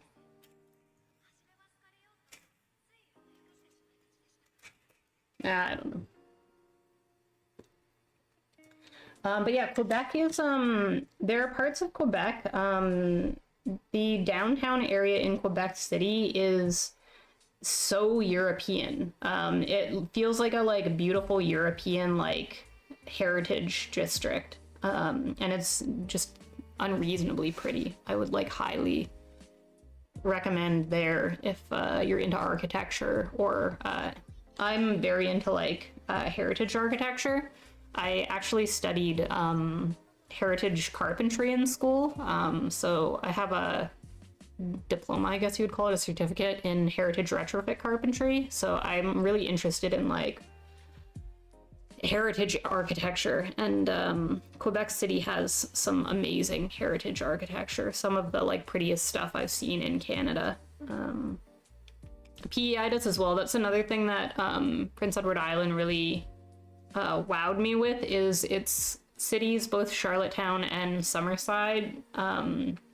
They preserve their heritage buildings really well, and the downtown heritage like housing districts have some of the like prettiest, well, like true to their original design, preserved heritage architecture left. Cities like Halifax have a lot of it, but they have how would you describe it? They've been renovated to like kind of fit more modern standards, so they have like bits of the heritage left, but a lot of it still has been like reworked over the years, and so it has like the modern stuff kind of like built into it, and it doesn't feel like as true as some of the PEI areas where like there was no money in there, so they didn't upgrade any of it, and it just is exactly what it used to be like. And some of it is just so interesting and so pretty. One of the things I really liked about living in PEI is that the people there, because it is kind of insular, and the towns are really small, the people know each other so well, and people end up keeping histories way more in depth than anywhere else would. Like everybody knows everybody, and everybody knows everybody's history. So if you have like a house or a property in an area, chances are like you can just get tomes of information on it, because people actually like remember and know like everyone who's ever lived there and why it was built, who it was built for. Like all that information just survives in PEI. And it's just really interesting stuff. I find it fascinating. We owned a heritage house in PEI. That's why we moved there in the first place. After I took heritage carpentry in school, I wanted to renovate a heritage house. So we bought one in PEI that we renovated. And I remember the first day we moved in, there was a knock on my door, and it was the leader of the like heritage club in Summerside, and he showed up to give me like a folder full of like antique photos of the house I had just bought, and told me like all of the people that like he knew who used to live there, and like that the original owners were like related to him, and so he had all these like other pictures from when it was like built in like 1910, and it was just really cool, and that stuff just all survives. And the number of times like I was selling cakes out of the house for a while. I do cake decorating, and I ran a business selling vegan cakes for a while. And so I would have customers come to the house to pick up their vegan cakes from me. And the number of times that like a customer would knock on the door for a cake, and then they'd be like, oh, you know, I've been to this house before. I like partied here, or like I took my wedding photos in your backyard, or something like that. There was just like always a connection where someone would say like, oh, I know this house. My like great cousin used to live here, or something like that. It's a really strange place where like everyone just knows everyone and everything. And so information like just lives on there in a really interesting way. I love the island. It was time for me to leave it, but I do still miss a lot of things about it now that I'm not there. But yeah, if you decide to travel to Canada, I recommend PEI. I recommend the East Coast in general. Honestly, I find Ontario kind of boring, from a tourist perspective at least. It's great from a like living here perspective, but from a tourist perspective, it doesn't have as much to offer. Plus, Ontario is huge. Like, traveling across Ontario as a tourist, like, if you want to go to Toronto, that's great. But if you want to go anywhere interesting that isn't Toronto nearby, it's like get in a car and drive for like 4 hours, because 4 hours in a big circle around Toronto is just more pathetic, small suburb of Toronto, which doesn't really have that much like of tourist value.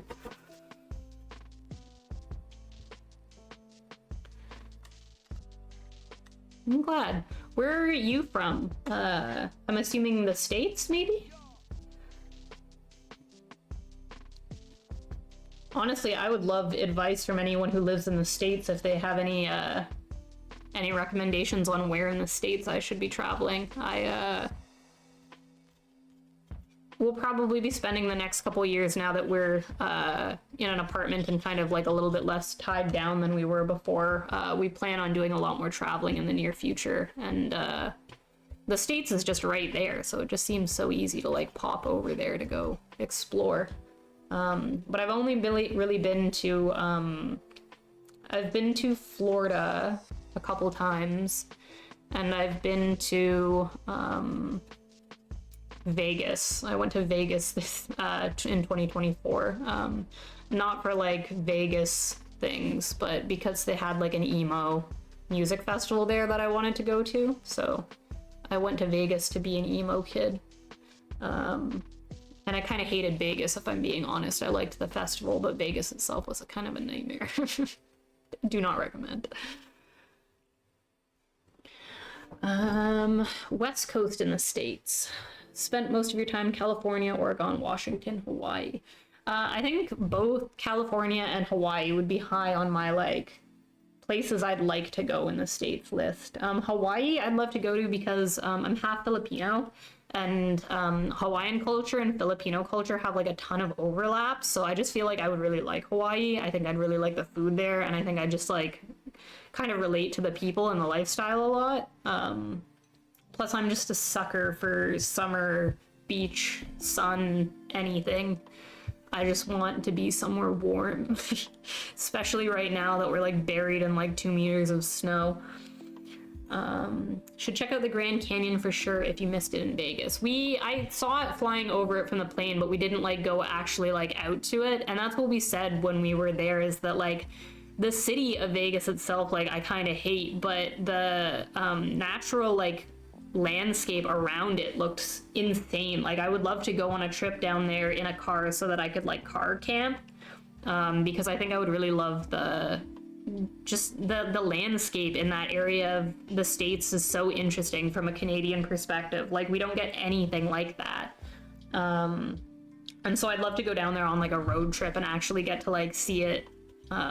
We flew in, so we like basically saw the city and nothing else, and it just wasn't that interesting. But it's just a lot of like gambling and like shopping, and none of that is really my like cup of tea when I travel. I tend to be in it for like grand architecture or grand like natural viewings. I love anywhere I can see like mountains or just a nice tundra or something that I don't get at home, you know. I would love it. Yeah, I am wearing a Sailor Moon shirt. Yeah, I thought you mentioned Sailor Moon earlier because I was wearing the Sailor Moon shirt, but I am in fact wearing a Sailor Moon shirt. But yeah, no, my travel preferences, I like what's it called? I just like camping and road tripping. That's how my family always traveled when I was younger. We didn't do a lot of like, oh, we're going to Disney World or anything like that. We would just like as a family get in the car and go on like a long drive to camp somewhere. And so that's kind of like what I would like to do, just more all over the world, because I've only really done it in like Canada. So and the States has such beautiful wildlife. Like, you guys have insane diversity when it comes to just the different biomes that you can experience there. Canada's like, unless you go to the West Coast, a lot of Canada feels very samey after a while. It's easy to feel kind of bored.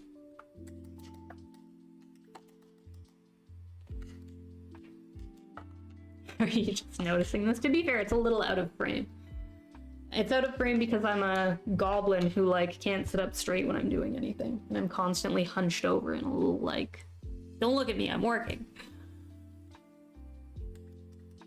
National parks are pretty great. Yeah, I would believe that. I would love to do some like backcountry stuff in the States. I think doing like the Pacific Coast Trail or something would be a bucket list item for me for sure.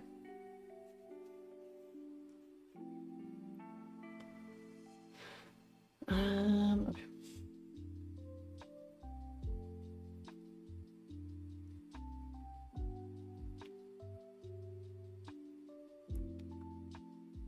Hope Goldie's okay out there. He's been gone for a while.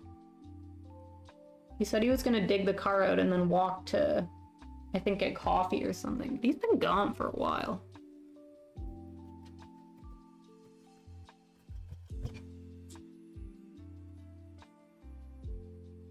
Shrimp mode? Yeah, I'm default shrimp mode 100%. My posture is like probably the biggest problem in my life.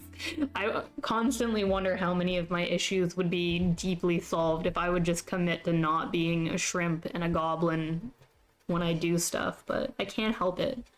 It just feels so wrong to sit up straight. We've all been ruined. This whole generation has been ruined. None of us know how to sit properly. None of us have any rigidity in us. We're all too floppy. It's just the way we are. Oregon is gorgeous for camping, hiking, backpacking. I believe that. Oregon Trail, you know? I'd love to Oregon Trail IRL. Washington too, really. I've never heard much about Washington. Have to give Washington a look. Isn't Washington where Twilight is set? If so, that makes sense, because that has like all the like pretty forests, the big forests, like the big tree forests. Makes sense. It's kind of underneath the West Coast Canada, right? And our West Coast has the good forest with the big trees. Crystal caverns, immense geysers, redwoods too thick to fathom, national parks feel holy, spiritual. I believe that, yeah. I've seen a lot of like documentaries on a lot of the US national parks, and yeah, a lot of it looks like like like almost religious. It's too pretty, like unreasonably pretty. Natural wonders. Scope of the spaces. I feel so spiritual in the Grand Canyon, looking out and feeling the vastness of time.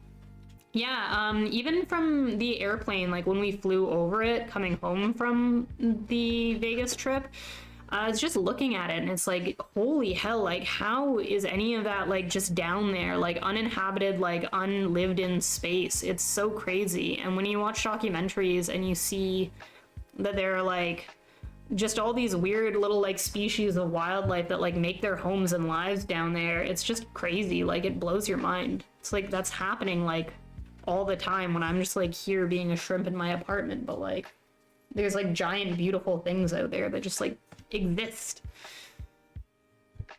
You have tea and the laundry is done. I'm proud of you. You got more done than I managed to do when I was getting sick. So if your laundry is done, then I think you're free. You get to just chill now. You're done for the day. Just go sit somewhere and enjoy. Forks, Washington? Yes, Forks, that's it. That's the Twilight Zone. The Twilight City. Very pretty indeed.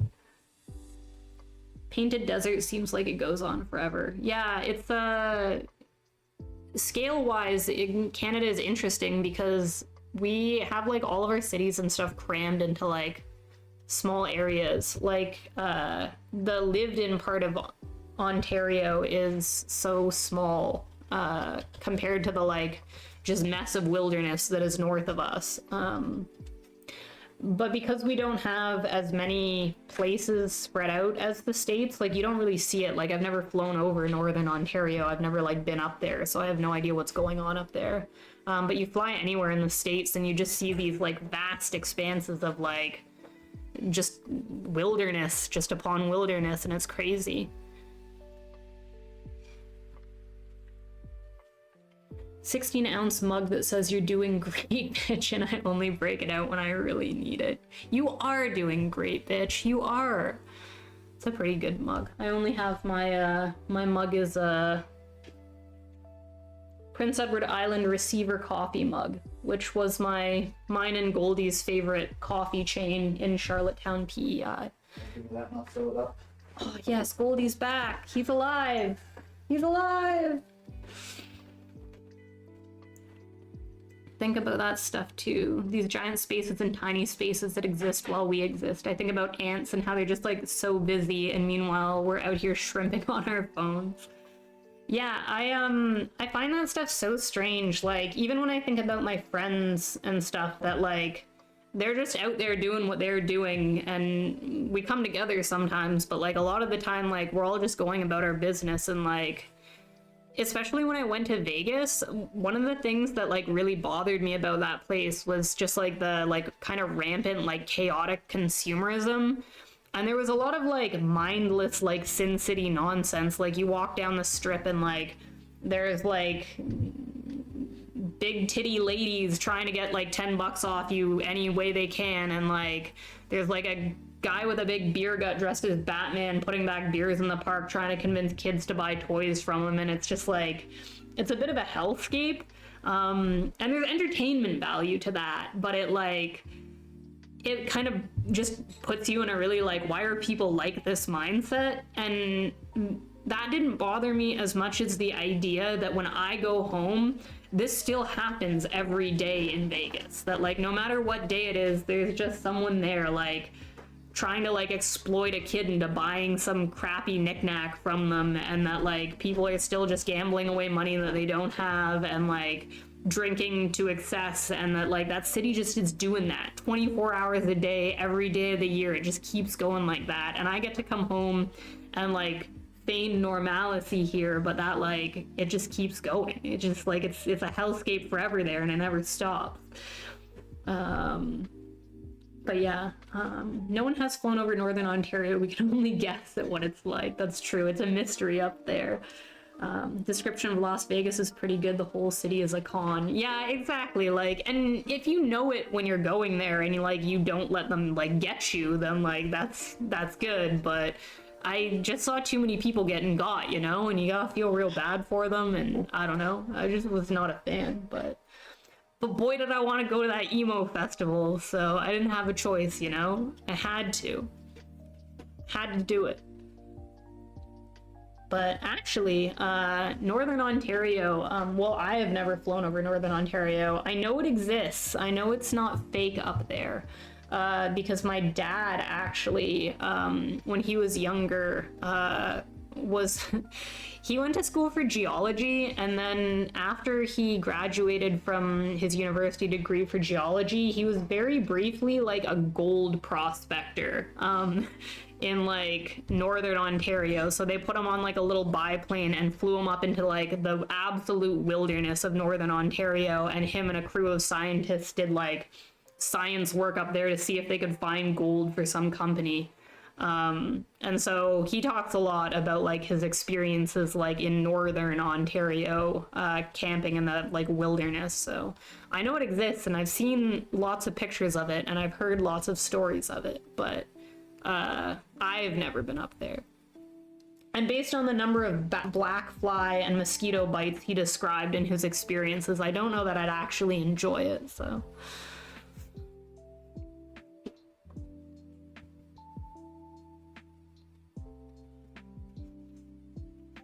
Guess I should probably put some of this foreground in, eh?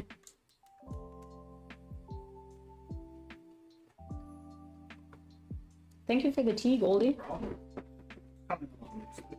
Thank you. It's Gouache, and I hate it. I'm trying to work quickly and not think about anything I'm doing. That's the goal for today. It is coming together very quickly. The mosquito. How was the car? It took a while, but it's like so cold that most of the snow is like formed like bricks. You can like scoop it out in one like big chunk. Whereas the other day it was like all crumbling apart. Was the parking lot plowed? Yes, okay. But now there's like a second giant pile. Oh man. On the other side of our car. Oh geez. So I don't know what other people are going to do, but our spot is fine. They're troubled out. But I was walking down Elgin, and they want to know why you're so tall. I mean, I can... Yeah, there you go. That's better. Kneel down. Kneel for the people. I was walking down Elgin, and there's so much snow, and it's so slippery. And a white van clearly just like lost control earlier in the week, and like rammed into a snowbank. And this is, for chat's sake, this is like one of the busiest intercity streets. And it's just abandoned there. It's just like sitting on the side of the busiest street downtown Ottawa, just sitting there. You'd think like if it was on that street that like a plow would come out pretty quickly to do something about it. You would think so, but I guess they're needed elsewhere, right? I mean, like there's probably been a ton of accidents. Mm-hmm. Like it's chaotic. So how like deep was the snow on the car? It was about 75% of what it was the other day. Okay. So probably a good foot. But I couldn't get the like scraper thing extended all the way. Aw, man. It was like frozen shut from the other day when we were doing it.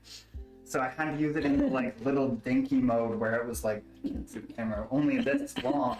And then we drive a Honda Element, which is like taller than I am. So I'm trying to like reach over with this tiny scraper to get the like foot of snow off the top, but I got through it. Oh, good. Yeah, so it's all done.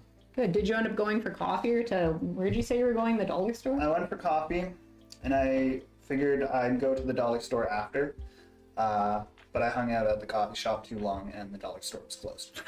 Oh, well, we can go tomorrow. Yeah. Was much open since it's family day? Half ago it was not, so I ended up going to the other coffee shop. And walking downtown, like, most of the smaller like mom and pop shops were closed. Oh, interesting. Okay. But any of the like franchises were pretty much open. I think McDonald's was open, stuff like that. Don't tempt me. I would kill for some McDonald's fries right now. Yeah, I'm hungry. I worked up now. I'm not that hungry because you made me like an ungodly number of blueberry pancakes for breakfast that I shouldn't have eaten all of, but which I deeply appreciate. Consider that repayment for the soup I'm about to consume. Ah!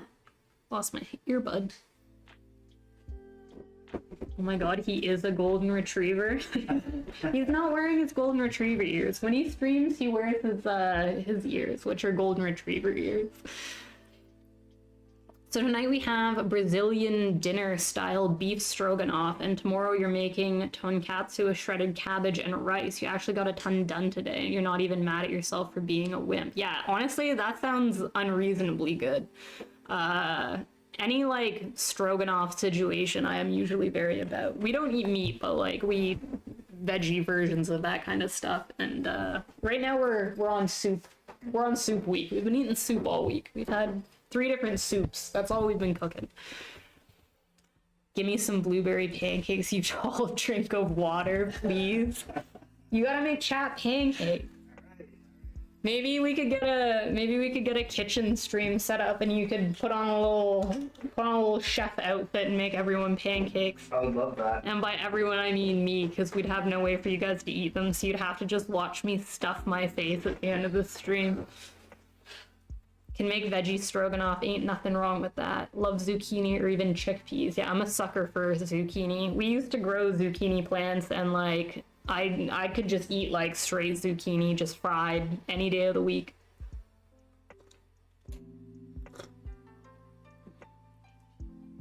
Could pretend to feed them to the camera, and I could make mouth sounds in chat. All right, it's a deal. Gonna be an ASMR mukbang. I don't. Can you demonstrate right now what mouth sounds in chat looks like? Could you give me a couple of those? I would love to know what a mouth sound in chat looks like.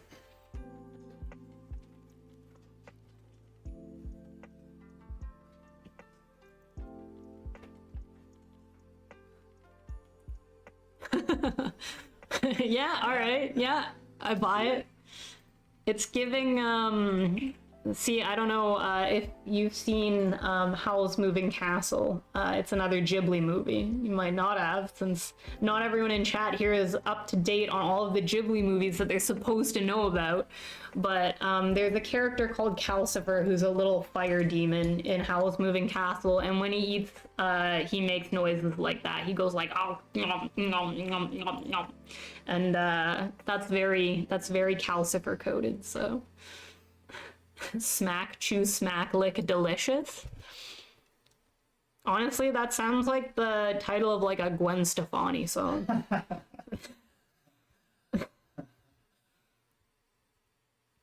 You look like Calcifer IRL? Really? You look like Calcifer? You're just one big flame? One big old flame?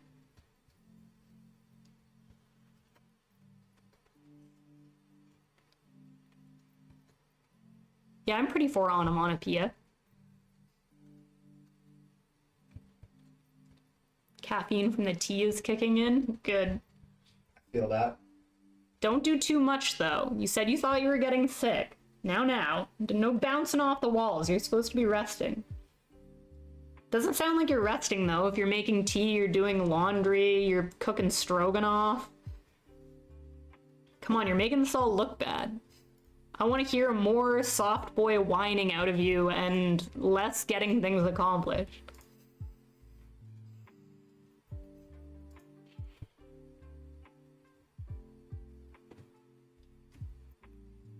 You've definitely been accused of being flaming. Haven't we all? Haven't we all? But mostly you're just a sweetheart. I believe that.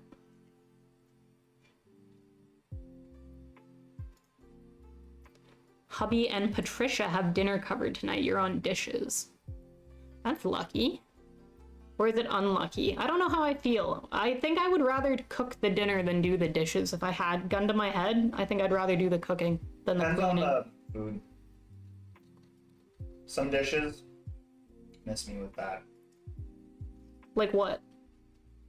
We have a like ceramic casserole dish that Okay. whenever we use it, things just get like Glued to it? yeah, That's like, true. they become like hard glued blocks of charcoal that you can't remove. And I hate cleaning that thing.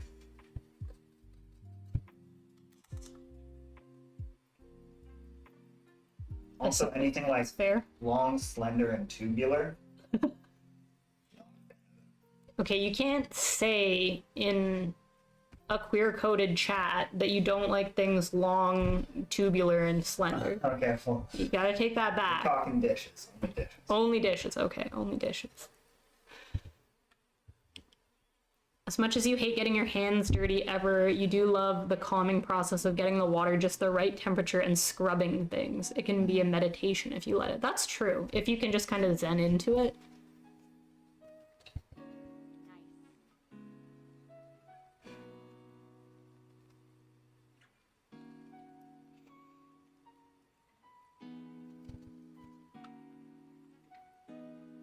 Okay, I gotta stop doing the mountains and start doing the foreground.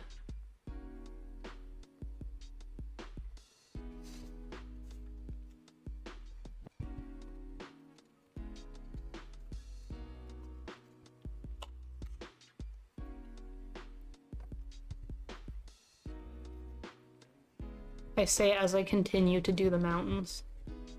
Good soup. Having soup back there. Much needed. Did it get better as it sat overnight? Did it improve the soupiness of it? Or was it better yesterday? I think it might have been better yesterday because the corn, like, It's fresher? the corn, by virtue of sitting in the broth overnight, has lost the, like, sweet poppiness it had. Yesterday they were like little chunks of candy that when you, like, bite into them would, like, have sweetness. I think they've kind of lost that. But the broth itself has gotten better.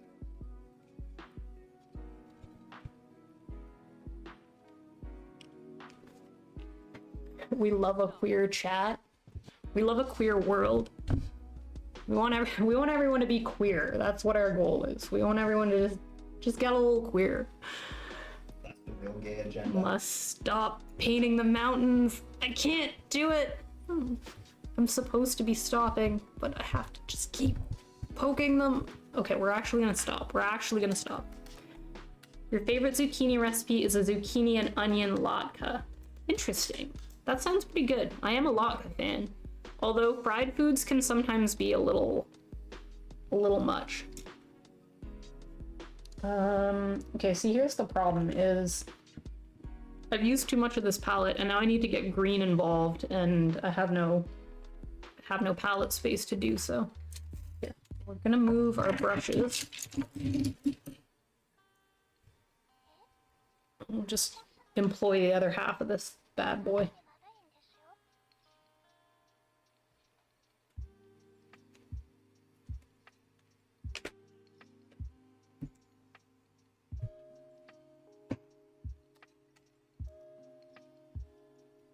Where'd you get the reference photo from? This one is that guy Nerdyswag who posted all of the photos in the in Kel's Discord reference chat I was telling you about. I did crank the saturation on it up a bit because I wanted to like inspire my mind to paint this not in like real colors but in like Something vibrancy stylized? colors. Yeah, exactly.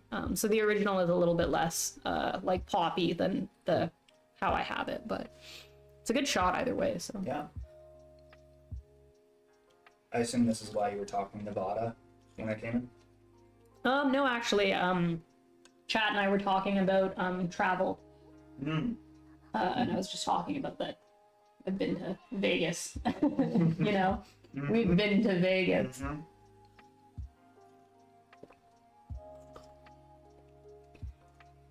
So real talk though, I was out in the pool in my apartment complex and there was 3 moderately cute gay men in the pool. One was single, the other 2 were former cruisers in the honeymoon period.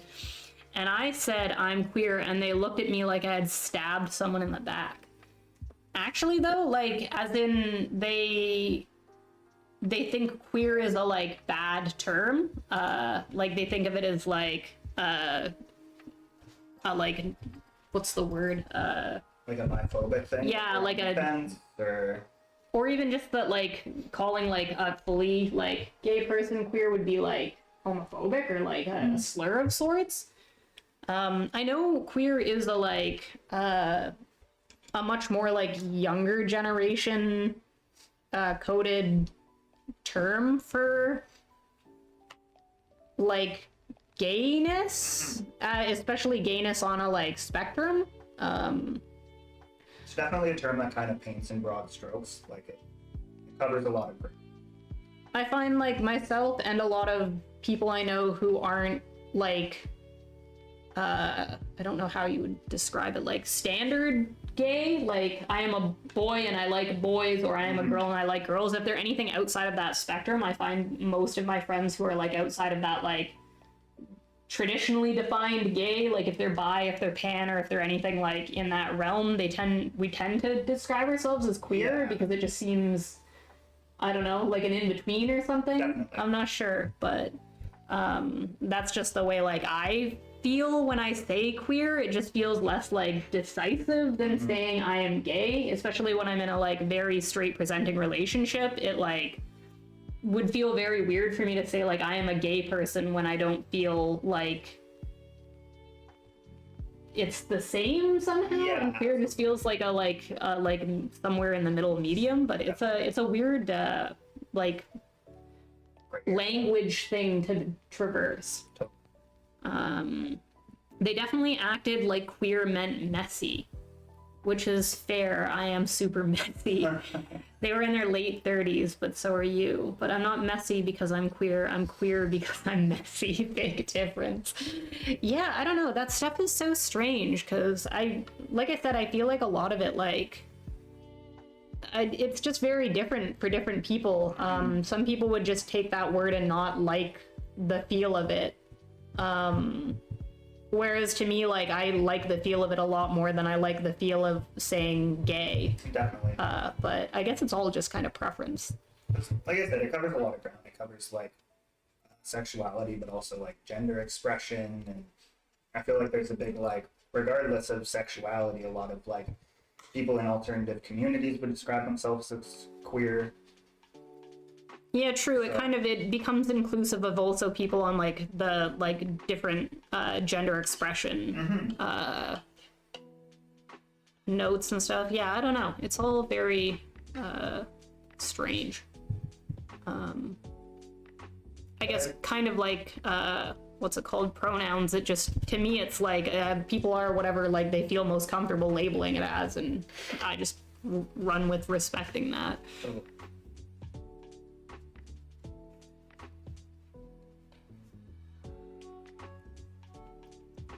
But yeah, that is a big difference.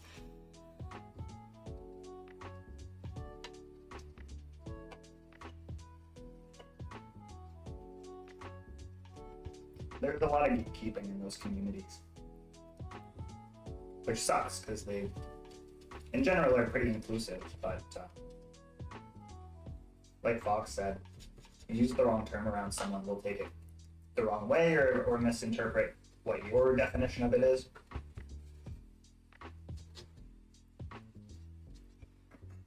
I'm not sure if I should have painted... Well, it's gouache. It should be fine. I was gonna say, I didn't leave a space open here for this like big shrub that I have to paint in. But because it's gouache, I should be able to just layer the shrub on top of it, and I shouldn't have a problem, but... Does gouache dry faster or slower than acrylic? I've been finding it dries slower, which I don't really like. They're both water and binder based. Like, you would think it would be kind of similar. Acrylic definitely dries slower if you paint it on thicker, because you would never paint gouache thick like you could paint acrylic thick. But I don't paint acrylic thick. I paint acrylic like super watered down because I'm me and that's how I do it. But I was saying at the beginning when I was trying to get the sky in, I was trying to wait for layers of it to dry before I put the next layers on, and it just seemed like it was taking longer than when I was holding my fan to my acrylic. It felt like it was like, and it's dry, whereas like I was having to wait a bit for it with this. You do come off as very normie looking. It was explaining that I never had to come out because the big question people had about me wasn't, is he gay? Was it, is he capable of human relationship? I don't let it bother me, but as long as we're sharing tea. Yeah, I have never really come out, at least not to like my family or anything. Not really because like it just doesn't seem necessary. Like I said, I'm in a very straight, like appearing relationship, and it just didn't seem like worth it to have that conversation when like I don't think it would like change anything or like really do anything. And like occasionally I kind of guilt trip myself on that from a like support the community and like make it normal by being visible standpoint. But at the end of the day, like I don't want to have the conversation, so I don't do it. But obviously like I still have memories of like being younger and like not having a spouse or a boyfriend or anything in high school, and like my mom being like, so that friend Jessica of yours, you guys are just friends, right? And me being like, yeah, we are just friends, like what you getting at there? And her being like, you guys aren't like girlfriends, and me being like, no mom, we're not dating. But that didn't lead me to say, no mom, we're not dating, but I do like girls, but I also like boys. Yeah, I just never had the like, yeah, I just like, I wasn't dating anyone, so I didn't want to talk about it, so I just didn't. And it never ended up being a thing that I had to talk about. And if I had ended up with a girl instead of a boy, then like at some point it would have been important to talk about, but it just never ended up being worth it. And so I've never talked about it. But I don't know, like I said, I do like guilt trip myself about it a little bit, because like I feel like for the sake of like being proud about it and being like helpful to like the community and like understanding of it, it would be probably the right thing to do to be more open with my family about it. But I mean, these videos are on the internet, like they could find out if they tried hard enough, and I wouldn't like deny it or anything. But it just seems like a weird thing to sit them down about when like I've been in a relationship with this boy for like 15 years. Absolutely. So family was mildly surprised when you married a man, but too polite to say anything. Best decision of your life, though. Well, good for you.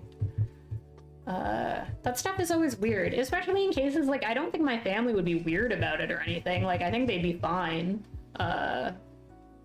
But yeah, I don't know. It's still just it's a weird area. I have run out of yellow. It's definitely weird occupying a space where it feels like It's close. Neither side of the spectrum is really sure about your orientation. Like I feel like yeah, straight people know we're not straight, but like gay people don't really think that we're gay either. Yeah, so it's really weird to like be in this gray zone. But I also really like that. I know there's a lot of like shit going on in the world. Like some of what I'm about to say is at risk, but like I think it's really great that we live in a period where the way people present themselves is much less of an issue. It's so great to see people who are like younger being able to come out sooner than they would have 10 years ago or 20 years ago and stuff like that. And that like people have different gender identities that they can express, and it doesn't have to like be a stereotype or be this like single version of what queerness is. Yeah, I agree.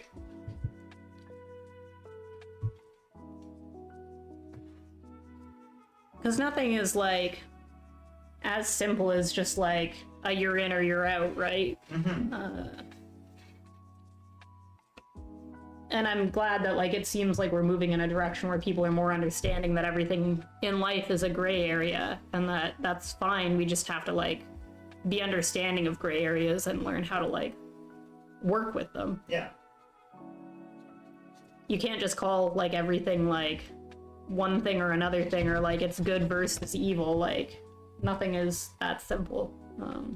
And we've definitely gotten better as a society at like accepting that. But But like you said, it especially in the States, for the people in chat who are in the States, it is at risk, right? And there is some like really screwed up stuff happening out there right now. So everybody stay safe, you know? I feel pretty privileged at this point to be of my like sexuality and gender like identity in Canada and not in the States. But how long like that statement will still feel valid, I don't know. Yeah.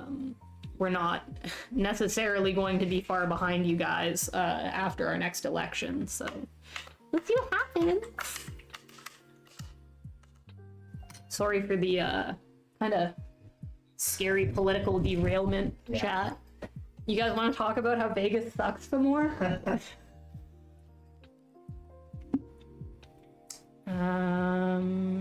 Dad was pretty chill. He was kind of surprised and miffed that you didn't follow the normal step-by-step of dating and introductions. You just started hanging out with Ciro, and then you got married 5 years ago. People don't need to make sense to you. You need to make sense to you. At this point, I think the Q is pretty important for political reasons too, because if we don't want them picking off letters, and the Qs are pretty good at navigating intersectionality. It's very fascist here right now. Yeah, exactly. But I'm glad you at least found your way in the world, and that you found like love and happiness, and that's what's important to me, right? Like I can't understand anyone who is running their life with the idea that like people's happiness just isn't a priority. Like if people want to do something and it makes them happy and it's not hurting anyone, then like what is the issue? Yeah. Whether that's like a boy kissing a boy or it's a man dressing up as like Barney to go to the grocery store, like just let people do what they want to do. It's not hurting anybody. Just chill. Absolutely. Just everybody be chill. It's not that hard. Apparently it's that hard. I don't know why, but...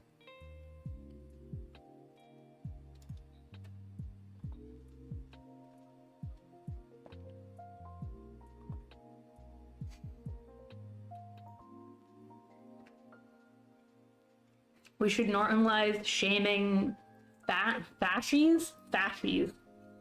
Weirdos. Like fascists? Yeah. It's like fascist with a little like bow on it. Yeah. I'm not a fascist, I'm just a fascie, you know?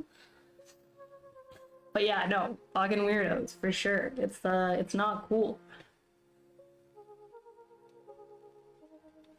Like, it's 2025, we should be past this crap. Very real though. Like, It's insane. I'm literally wearing a Sailor Moon t-shirt, which like we all watched as kids in the like 90s, and the like characters in that, there's like boys like hugging boys, simping over each other, and girls who are dating and stuff, and nobody like made a big thing about it when I was a kid. Like nobody even talked about it. It was just, but like the boys were like lounging together in a super gay way, and everybody was just fine with it. to be And, fair, like, the American cut did like heteronormative like whitewash. that's true. It said that the two of them were like cousins. They're just really close cousins, guys. But it's just crazy that like that came out in like the 90s Yeah. and like was met with like success. But despite that, like we're living in a world where like they're trying to make it not a thing. I don't know. I'm just mad. I'm just mad now. America is overcooked. You guys seem insane from a Canadian standpoint, and then sometimes stuff happens in Canada, and I'm like, never mind, like, we're screwed up here, too. It's not that different.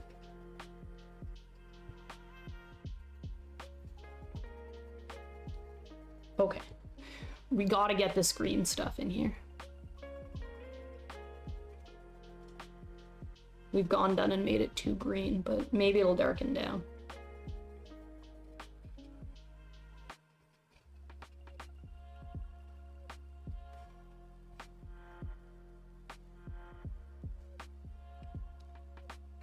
Seems insane from an American standpoint too. I believe that. I definitely believe that.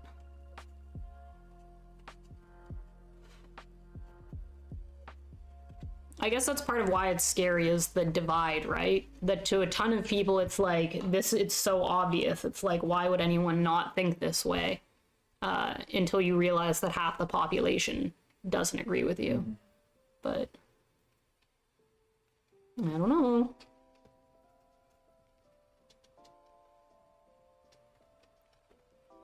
Can't watch any news before 4 p.m. or otherwise you start freaking out. Yeah, I feel that. Yeah. Deeply.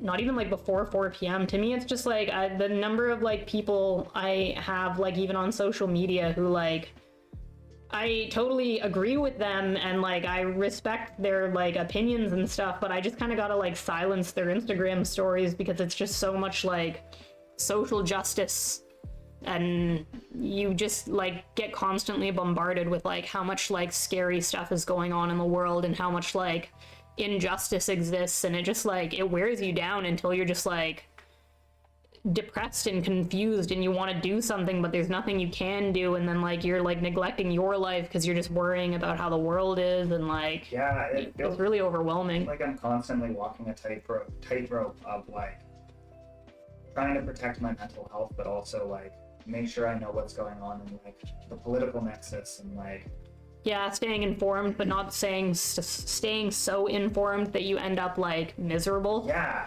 exactly.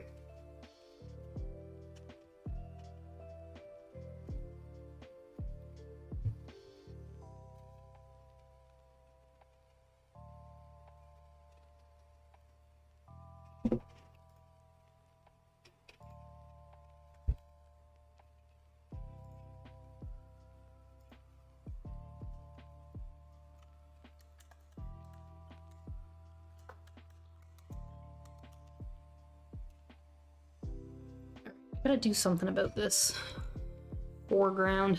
I don't really know how I want to approach it though.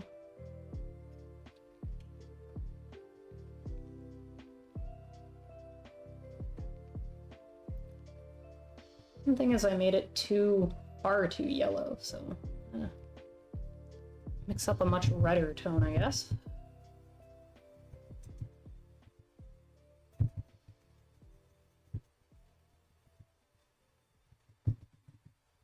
Seems too red, but I don't know that it actually is.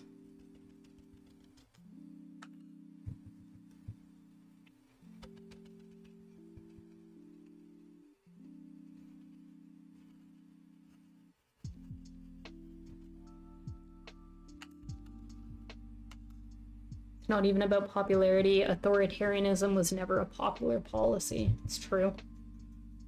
This looks cool. It's not the same way you painted the fruits. Yeah, exactly. It's a different medium and kind of a different style. Like I said, I'm trying to not think and not replicate. I'm a pretty good replicant. I am an alien. Outer space. It's coming for you. Yeah, exactly. I'm good at copying stuff exactly.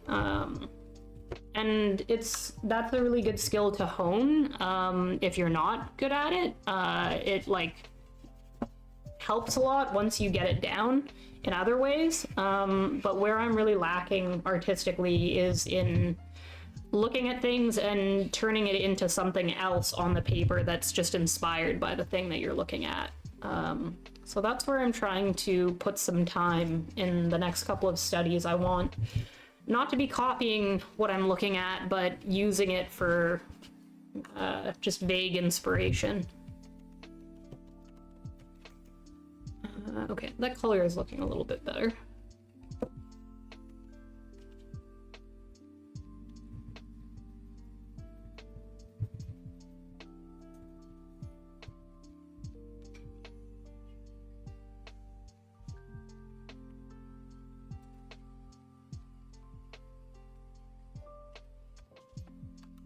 With this brush.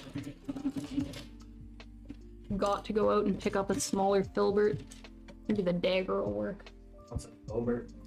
This is a filbert. I'll show you my favorite brush. The number 6 filbert. This is filbert. It's like flat and a little bit rounded on the edges. It's not like perfectly square.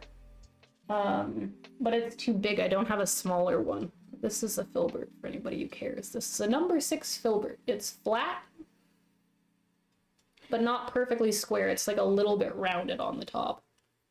And I don't know why, I find it the most useful brush. I always grab this one, but I need a smaller one because this one's a little bit too big for stuff. Would a number 7 be wider?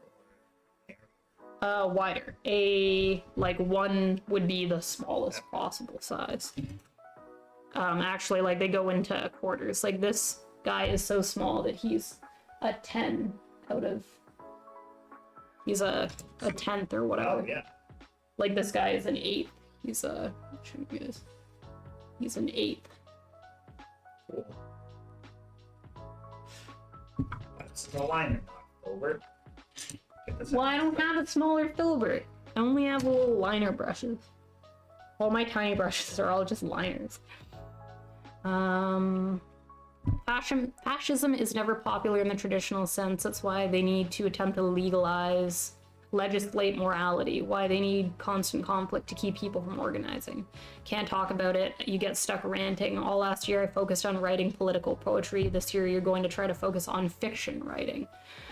I totally relate to the, like, I can't talk about it because, like, I get stuck ranting. I feel like Goldie and I, like, all the time, like, we'll see something on, like, the media, or, like, we'll watch something that, like, just puts us into a rant mode, and then we're just, like, since we spend 2 hours just monologuing about how fucked up everything is. Right before bed. Yeah, exactly, and then you're all riled up and you can't sleep, so I get that. Sometimes you just gotta think about something else. But hopefully if you're switching this year to doing fiction, it'll be interesting to see if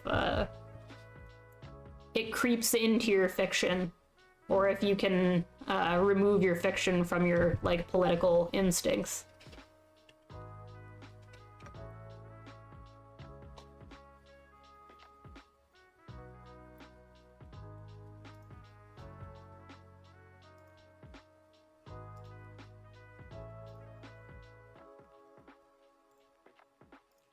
I've never really been much of an artist that, like, has spent any time trying to say something with my art. So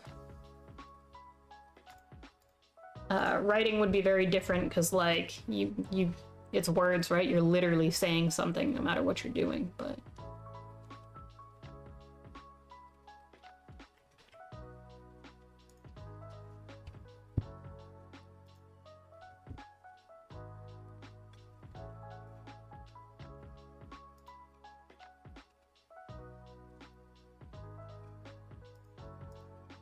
Yesterday, I was comforting a teacher who was in tears because her students are bullying the kids who they believe to be at risk of deportation or who might lose their families. Yeah, that is rough. That is some rough stuff.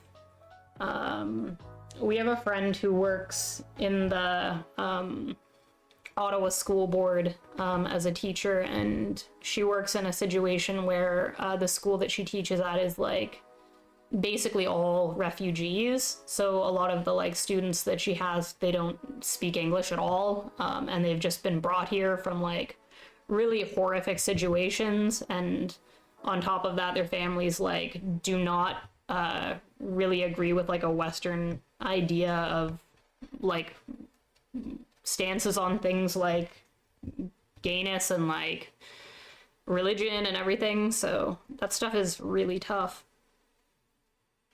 I do not envy anyone who has to, like, work a job that is that, like, just emotionally demanding.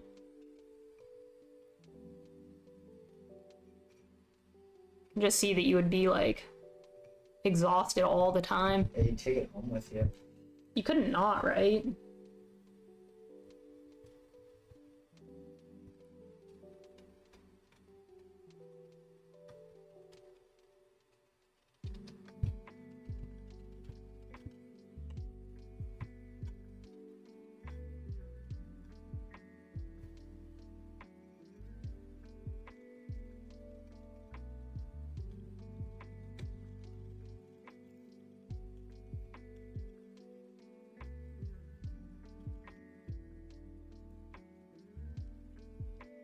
You always say something with your art. The fiction I'm focused on is a refutation of futurism, kind of a subtle dystopian about the spiritual implications of pseudoscience and AI. It's about research institution that slowly becomes a cult. Interesting. Sounds like fun. It's fun. I mean, like, from a, like, fiction sci-fi standpoint, like, if I read that synopsis on the back of a book, I'd be like, ooh, fun. 1984 is fun. Not fun in a, like, a little too close to home, like, too real it's happening way. We don't think about that. We're not thinking about that. We're thinking about it from, like, a fiction literature, like, it's Dune, haha, it isn't like being eaten by a sandworm, super fun, you know? Yeah, it's not going to be fun, and it will probably make you mentally ill in a different, new, exciting way. Well, at least it's new and exciting. If you have to be mentally ill either way, at least you might as well throw around an experiment. But I hope it goes well. I hope you find as much interest in writing fiction as you did in nonfiction. Or in poetry, I guess. Technically, I guess poetry is kind of nonfiction, but...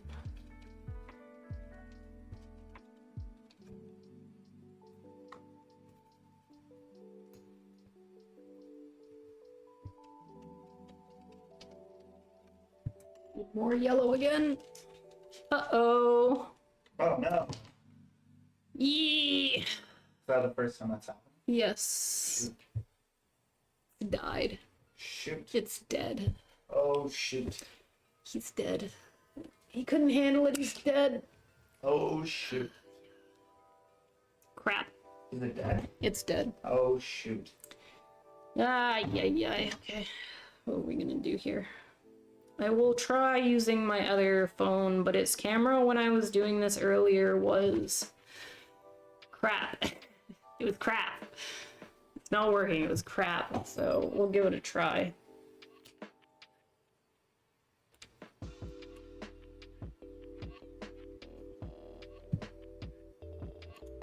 Sorry if this is making anyone sick. Huh? Actually, it's better. I trialed this phone earlier and it was not focusing for some reason, but it looks like it's focusing fine now, so... Guess we'll drain all the juice in this one next. Okay, you stay there. You don't have a plug over there, do you? Oh, I do here somewhere, I think. No, I got one. I got one in my mess of 6,000 cables that I've got cluttered around me. Yeah, silly. You're gonna chillax a bit, but thanks for chatting. You had fun. Be well, sweet queer Canadian people. Thanks for hanging out. Yeah. Hopefully we'll see you around again next time. Have a nice rest, and hopefully your sickies don't get any sickier. Have a very good evening. I'm gonna put sweet queer Canadian couple on my resume.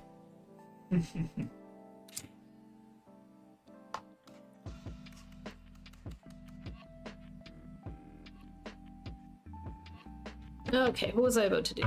Right, yellow. We're out of yellow. Alright, we're at 2 hours and 40 minutes-ish. Can I be done and completely happy with this before the 3-hour mark? 20 minutes? Is it doable? That seems like a tall order. Oh, come on, we could do it. I mean, we can be done. I'm sure we can be done. Completely happy with it is a lie. That's never gonna happen. But we can be done. The key is to just care less. That's what we're working on today. We're not actually working on painting. We're working on caring less. I don't know how well it's going.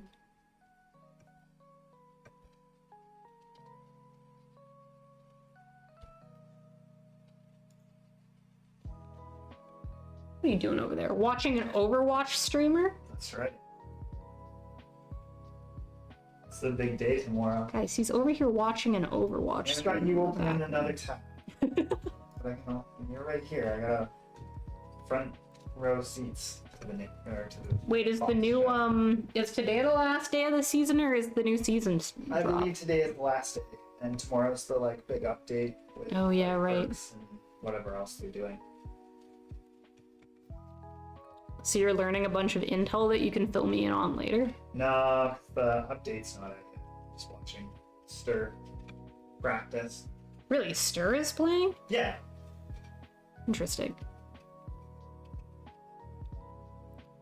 Who's he playing as?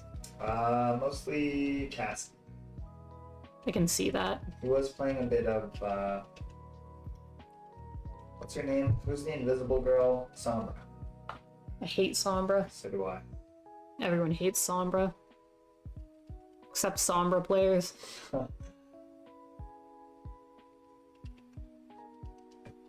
Man, I wish I was this good. I feel that about most video games.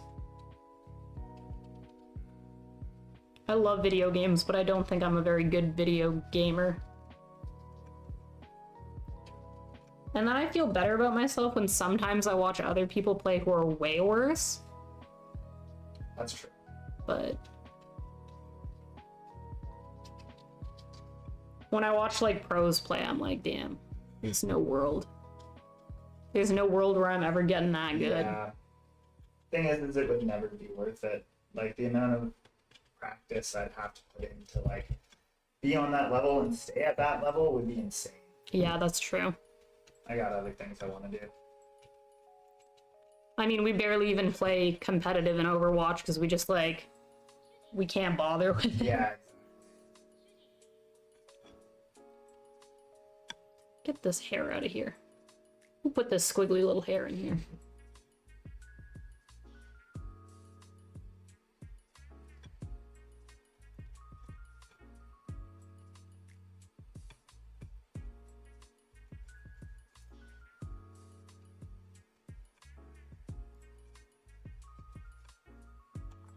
We should try Marvel Rivals. We should try it. Yeah, that's what Sandflea's saying. We do. Oh yeah, we just keep getting that, you know. Everybody's like, do it, just try it, and every time I'm like, I spent so long learning the Overwatch stuff, but I think we will. I should download it. One thing that would make me want to play it a lot is if I knew that the community was a little less toxic than Overwatch's. And Overwatch isn't even that bad by like MOBA standards. Yeah, like compared to like LOL. Yeah. Like LOL is way more toxic LOL than doesn't even have Overwatch. voice chat. Somehow manages to be more toxic.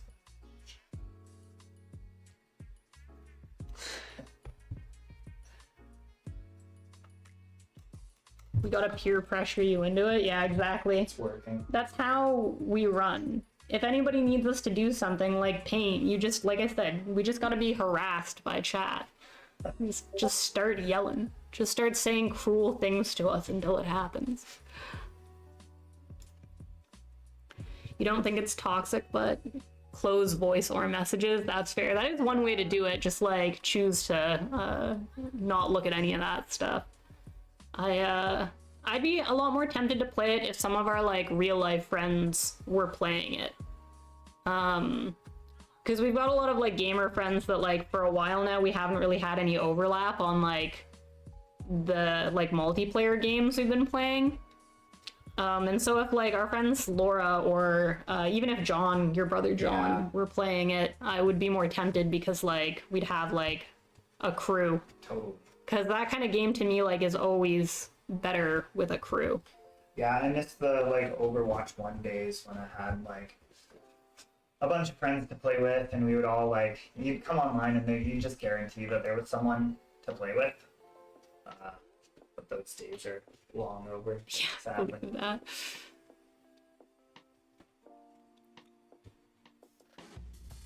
But yeah, we can download it, and then we can at least count on Sandfleet.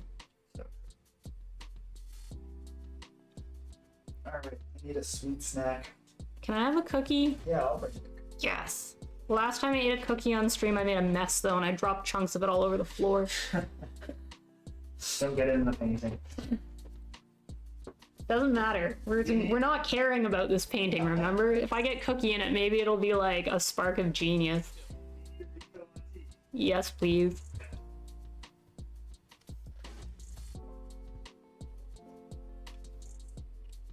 He'll at least cheer you on stream.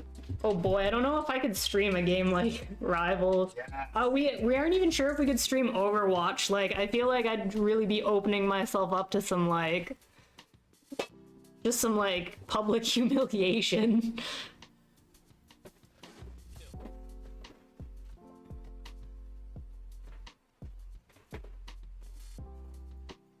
But then again, at least if we streamed it, at least we would have the potential of like chat coming in to explain things to us without us having to like look everything up.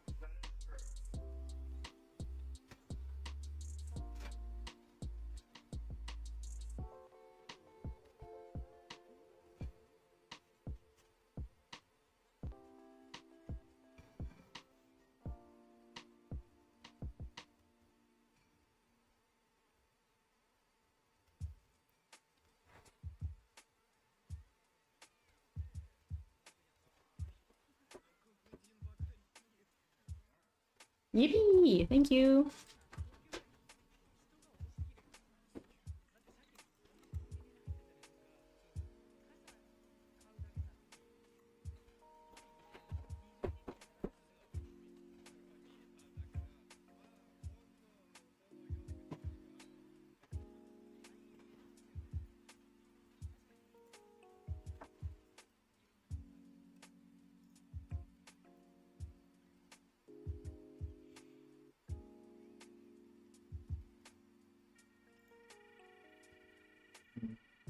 Good Cookie. Oh, leave this to dry for a minute, and then we're gonna paint this big silly tree in. And then we'll see if we need to poke it with anything else before we call it quits. It's coming along. I don't love it, but...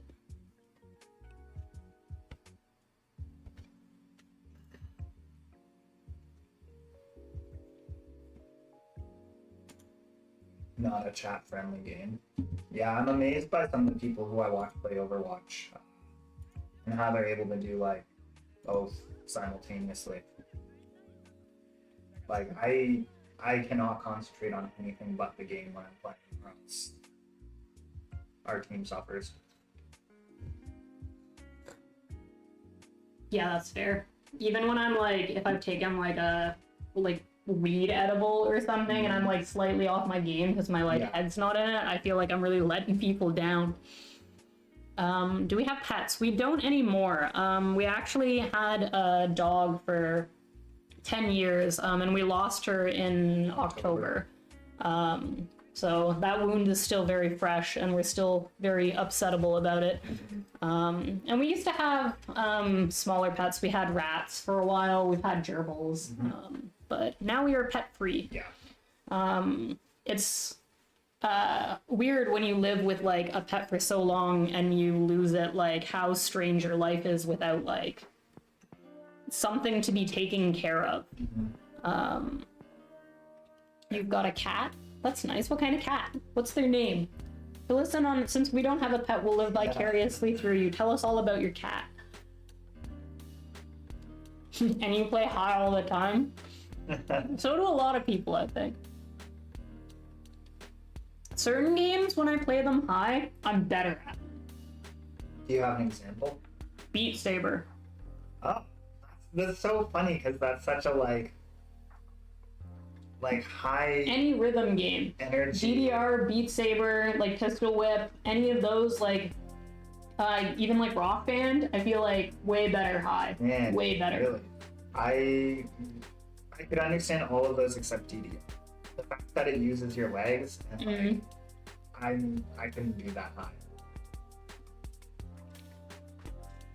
Mishu. She's a tuxedo. Cute. Mishu. I like the name Mishu. That's a good cat name.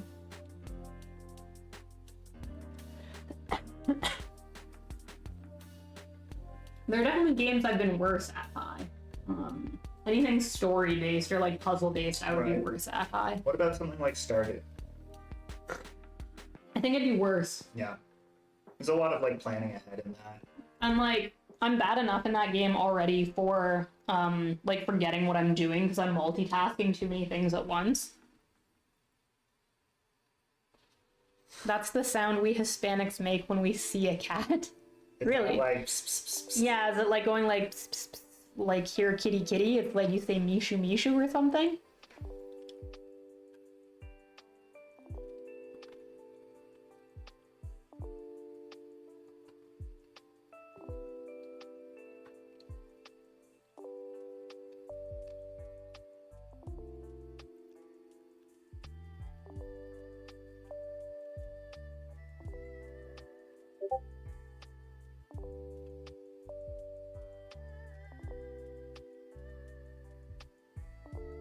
Good cookie. Yeah, I'm really into these. I've eaten 3 today. You ate 3? Yeah, That's so unlike I you. know.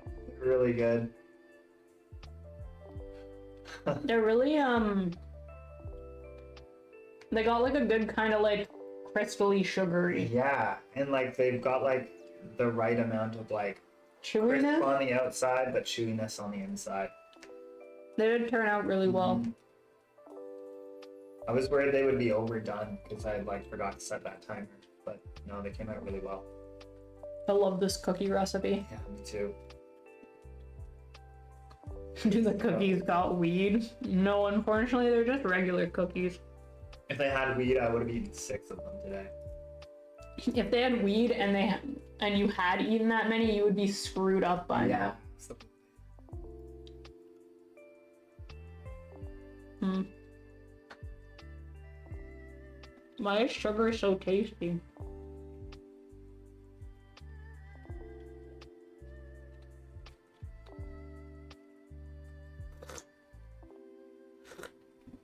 My tea is too hot. Okay, let's put this bush in, why don't we? How are we gonna do this? Where's that filbert of mine?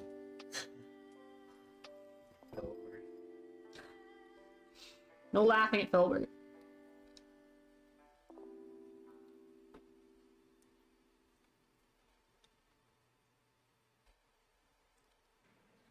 Nice dark color.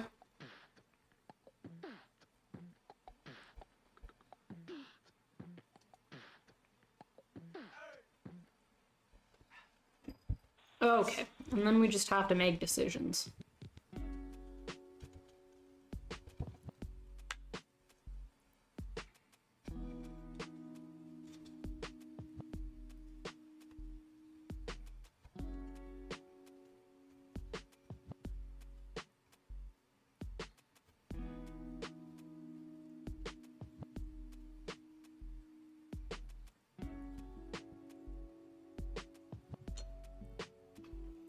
We need a skinny one.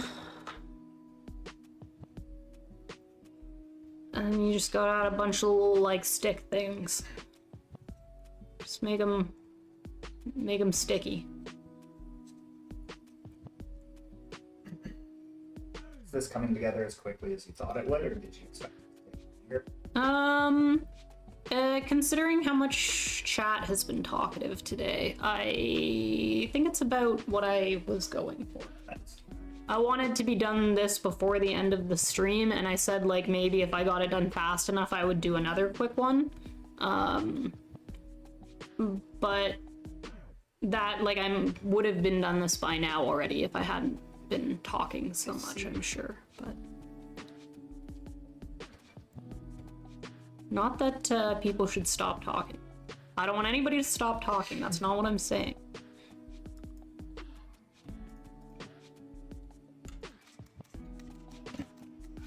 That itsy bitsy liner. Where's that little tiny minuscule brush that I love the most?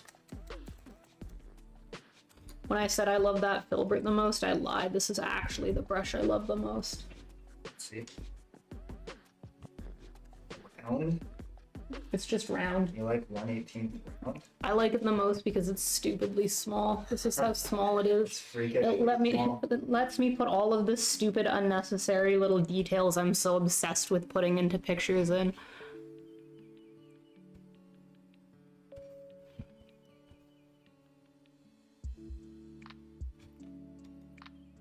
It do be freakishly small though. You'll keep talking? Good. That's good. That's what we need, Thanfleet. We need you to keep talking. Somebody's gotta. Nobody talks, then I just sit squinting angrily at the sheet for 3 hours. It's not very interesting for anybody.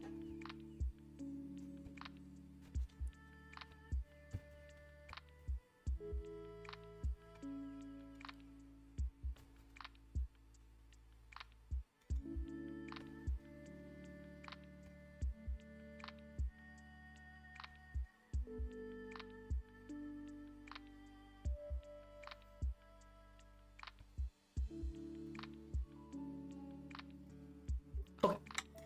Now that we've got the shadowy basin, we just gotta stick a bunch of leaves in the top.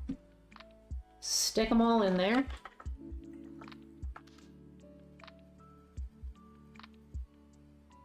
Key with this is you kind of got to use a decent amount of white because the white creates the cover.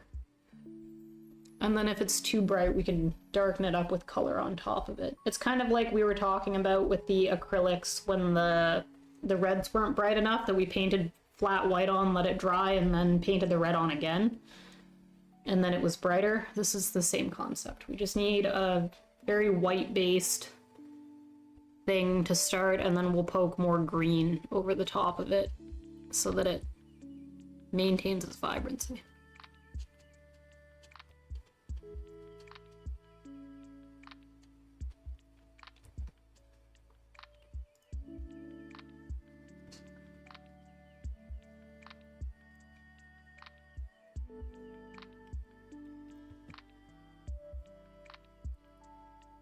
Did I look into any Don't Starve stuff to paint? I am stuck between two ideas. One is to try and continue using stuff like gouache and to do a like true to their style, like cartoony Don't Starve study, probably just with like some of my like favorite characters.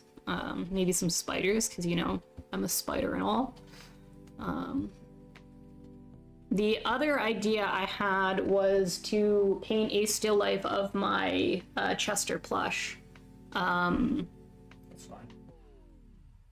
And have it be like realistic because obviously he's a like real 3D. He's a real 3D guy. I like the first idea, and I'm with Stanley. I think spiders are a good idea. I've always said if I don't have any tattoos, but if I did get a tattoo, it would be of one of the spiders when they do the like cowering. Oh, when they're like, yeah. yeah. I do love that animation.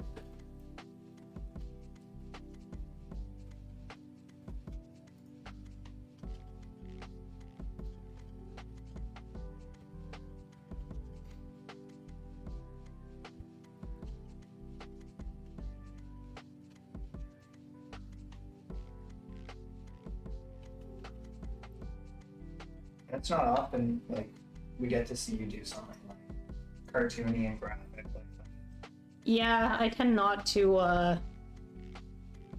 I'm not like usually a like fan art painter. Like I don't paint like, or draw really like I'm a huge like Lord of the Rings fan, but I've never done a Lord of the Rings painting. I'm like a big Sailor Moon fan, but I've never just like drawn Sailor Moon like true to Sailor Moon or whatever. Right. I do a lot of studies that like are practices of like I'm doing it true to life in terms of like a painting of like copying a photo of a real thing, but it probably would still be good practice for me to do that, but with cartoon based media. Like I'm sure I would learn some stuff about better gouache technique if I did a bunch of like Ghibli like studies or something like that. Yeah. And so yeah, trying to do like a cartoony like true to style little study of just like the characters or whatever. The key is I just need to find reference for that, and I haven't looked online to see like if there is good reference floating around or not, but it can't be that hard to find.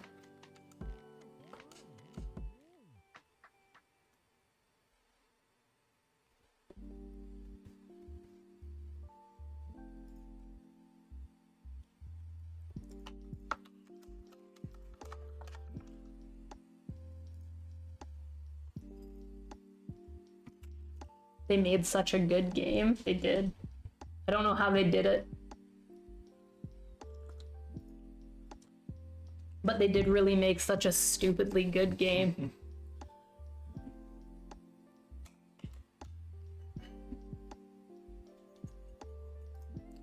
It's probably the like longest I've like consistently been into a game. Yeah, I would agree with that. Like where I come back to it every year or so. Yeah, exactly. Yeah. Like I guess you could say like with like Wind Waker or something like that I've been like obviously consistently into it for like many years, but I don't play Wind Waker like every year. No, the frequency is like way lower, yeah.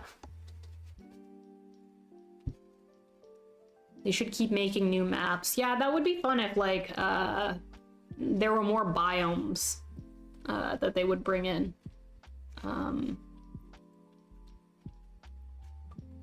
I also think it would be cool if they added a mechanic kind of more like Hamlet, where you could like eventually get so prepared that like you literally have like a house and you're like completely safe in there.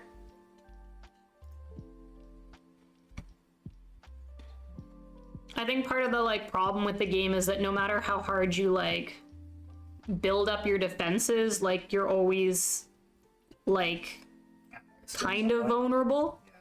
And you kind of like want to be able to like work up to a place where you're like the king and you're just sitting pretty. So I think it'd be nice if they like worked in like, I don't know, like just some defenses you could put up that like make you like basically like just done, like you're just set up. But I don't know if that would be like basically game breaking to some people, but in my mind it would be like extremely hard to do. Like it would take forever to like get there, but it would be doable. In Hamlet you could be the mayor of the pig city. Really, that's fun. Do you get any perks for being mayor of Pig City? I only played Hamlet a bit and I never got like anywhere of value in it. Yeah, I've never played it. I watched you play it a bit, but I touched it.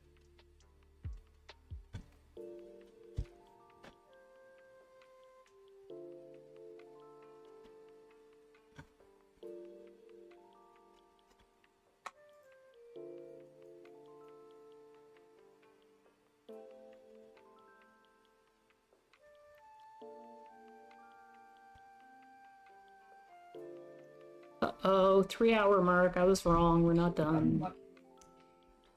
Oh, shoot. That's unlucky.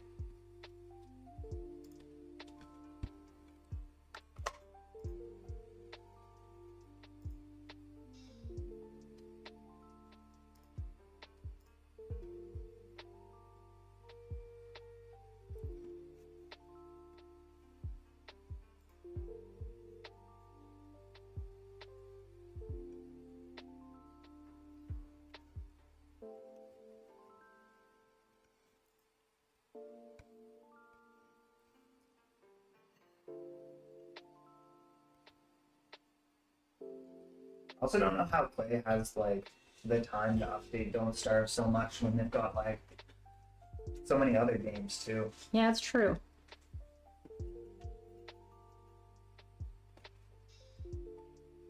Though I don't think nearly as many people play like not included as they do Don't Starve. It's like learning the whole game again because you can't use the same survival strategies for the different maps. Yeah, it definitely has that vibe. Even like maps aside, like you take a like year-long break from the game and you come back feeling like you don't know what you're doing because they've like changed a bunch of stuff on you. Which like sounds like a bad thing, but it like really adds to the replayability of it all.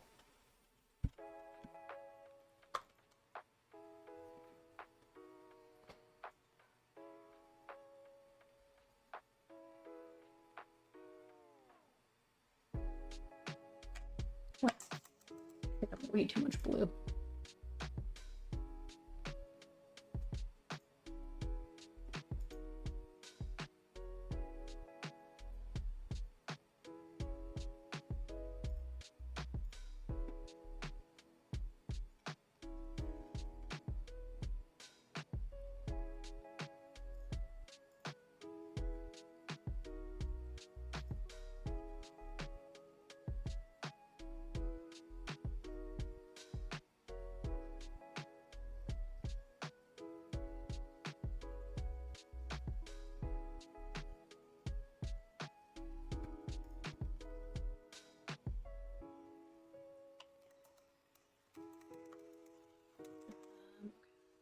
More green in there.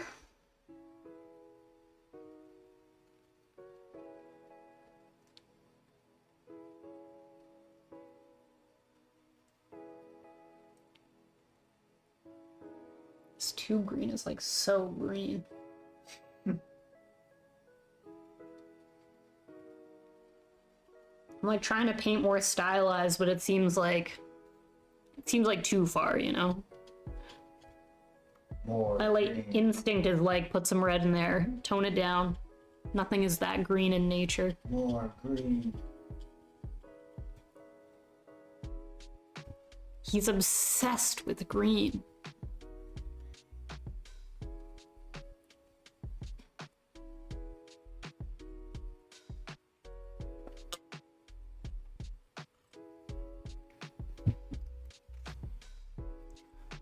When I reach affiliate and I can add, what's it called? More green.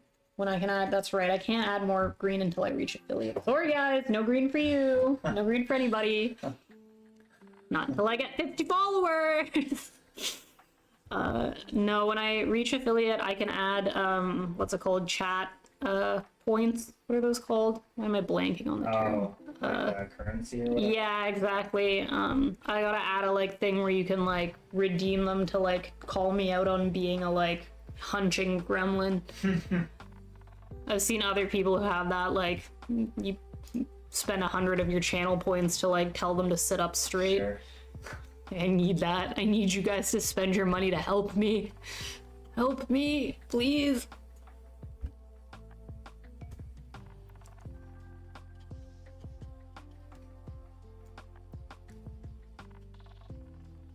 Who's got shrimp emotes? Everybody just spam the shrimp emotes they have, okay? Until we reach that point, that's all we can do. Just spam me with shrimps. Channel points. That's right. Channel points, yes. And you could redeem the ears. Yes, that's right. Sandflea had a good suggestion the other day that I could get a bunch of different ear sets and that you could spend points for me to switch that's them so fun. that they get to pick which ones I put on. Why shrimp? Because they're like curled? Yeah, because they're like like they look like me, you know, like this. They're just a little shrimp. They're just a little shrimpy guy. This is the closest thing to shrimp I have. I don't think that counts. You guys just have crabs and octopuses. So none of those are shrimps. You guys aren't helping at all. If when I can make emotes, I gotta make a don't stare spider emote. I'll make so one doing the like cowering, yeah.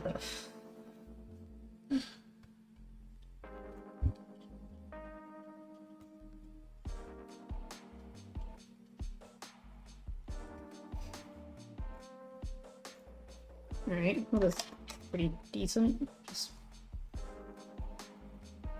add a ton of white to some of this green and add a couple little, like, highlight spots.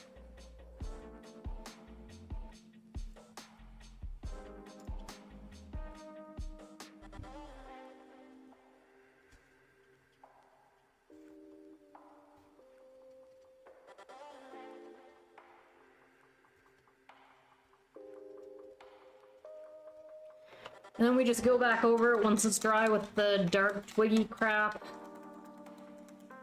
And we just call it a night. I totally like neglected these like couple little like bushes in the foreground, but I don't really feel like adding them now, so they're getting axed. Little tiny ones? Yeah. They're getting axed from the whole experience. Nobody cares about those, right? Nobody had a really big attachment to be putting those in. I don't give a shit. Okay, sweet. That's what we love to hear. That's supposed to be the whole attitude for this today. So we don't give a shit. It's fine, just do it. It's whatever.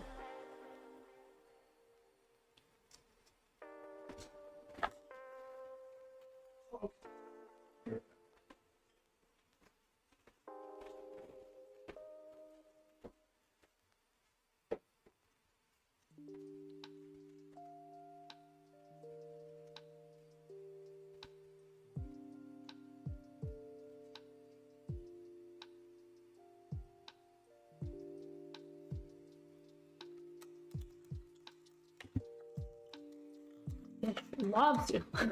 Lobster emote. Why has it got a little face? Why has it got a scary little face? Where'd you guys get all these emotes from?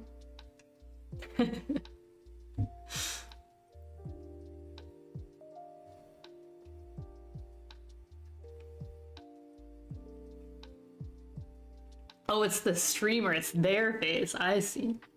Genius.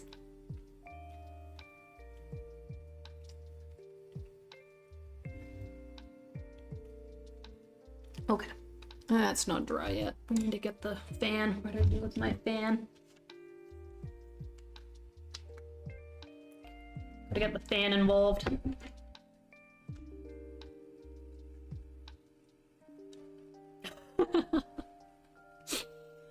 Oh my, that's quite the emote. It's pretty good. Honestly, like, I should make... I'll recreate that emote, but it'll be Weber. It'll be a little spider, displaying his little spider buns.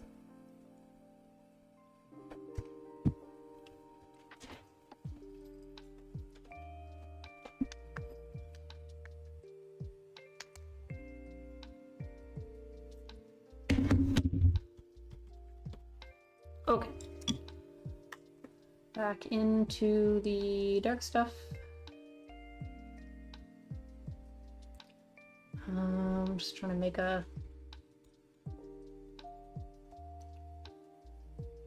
dark color.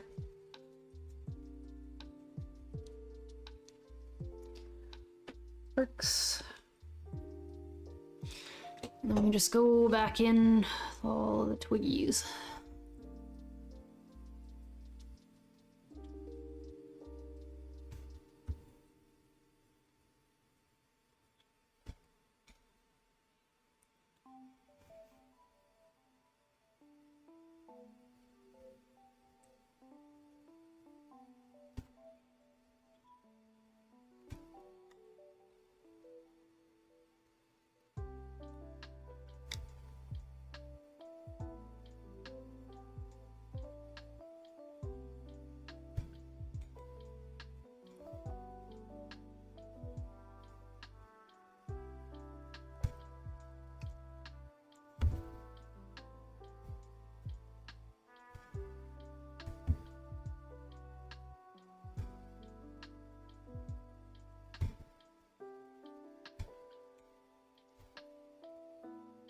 Oh, that was way too much. Alright. It's fine. It's fine, just blot it out of there before it does anything.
Alright.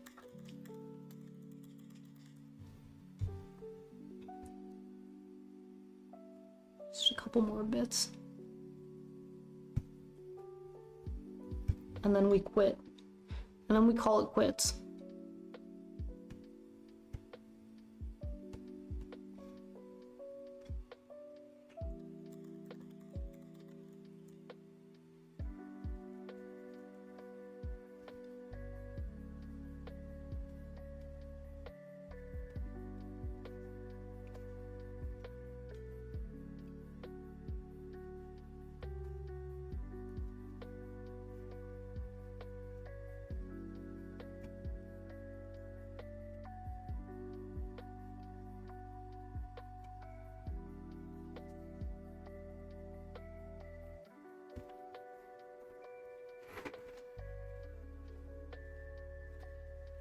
Okay.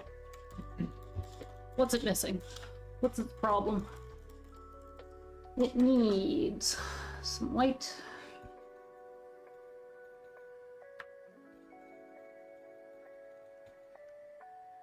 Yellow mixed in, and we gotta add some little pokey lines to make this stuff look like it's behind that.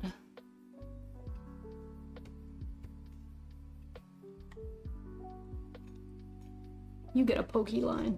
You get a pokey line.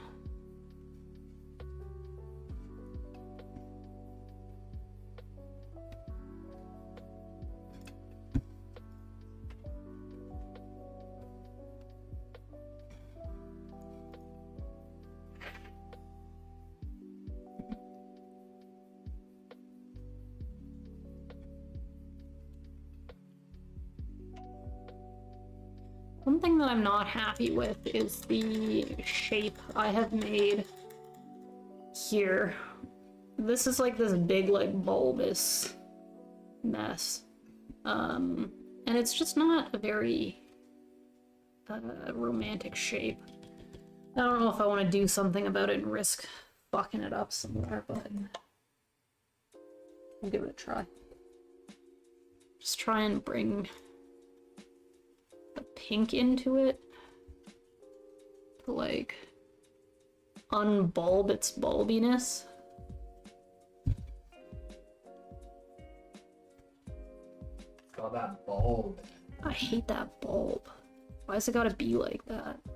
Why has it got a bulb like that? Who does he think he is?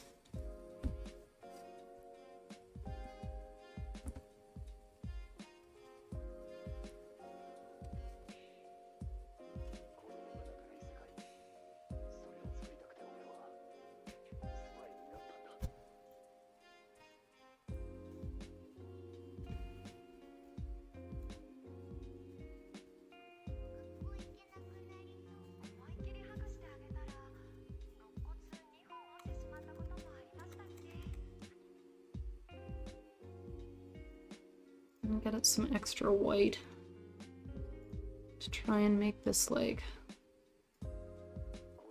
bright lighty sensation look a little bit more like the really crisp white value that it looks like in the painting and the photograph.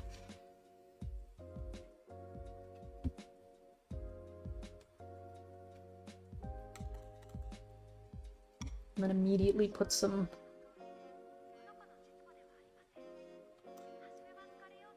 straight yellow over top of the top one.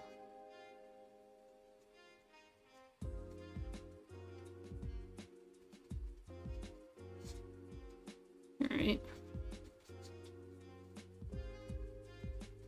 We didn't make it worse, and that's what counts.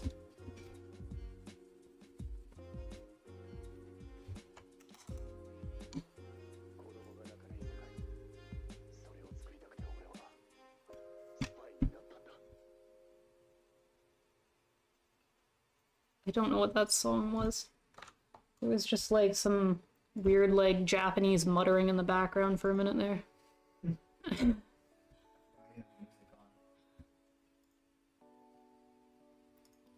Well, you would know if you were watching my stream. Well, I do have it up. I just don't have headphones. Not some Overwatch streamers.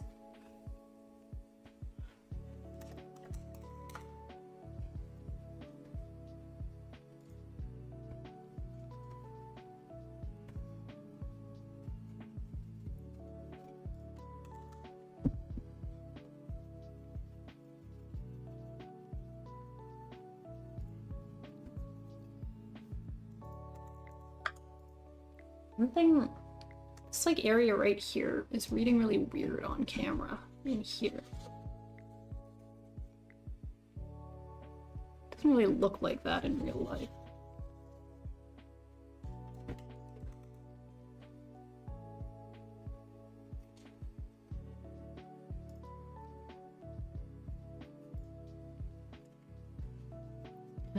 It's a bigger brush.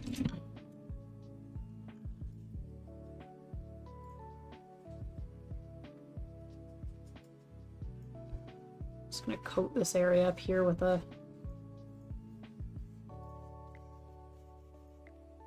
wash of this blue, because it doesn't seem like as fun and vibrant as I wanted it to.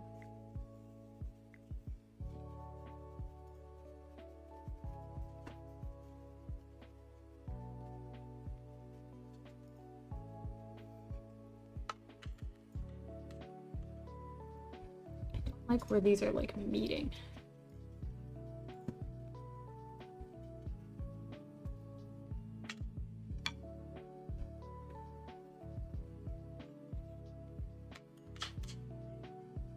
Kind of a mess, but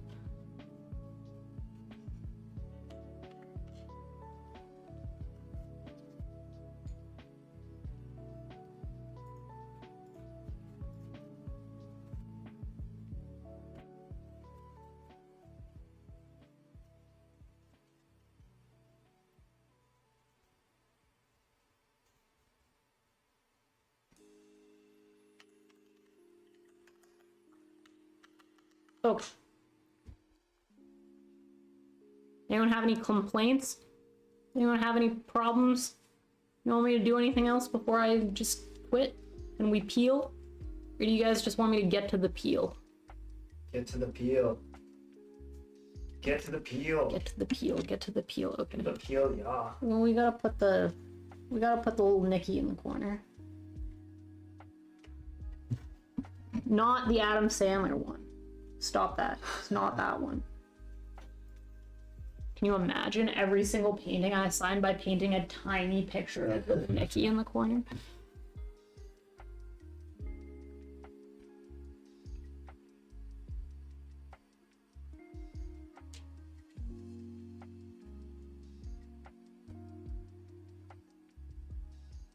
Okie dokie.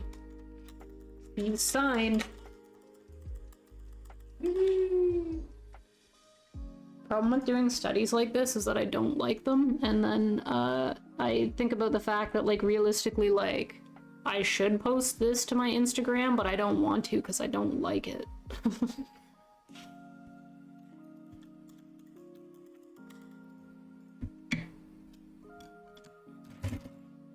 Okay, it's peeling time.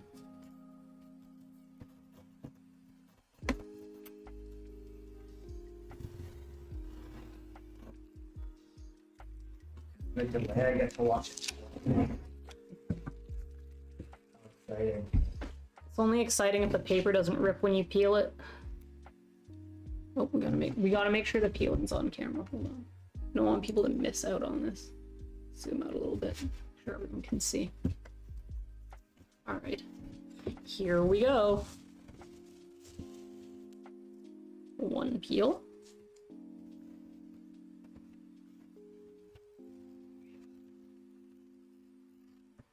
Two peel.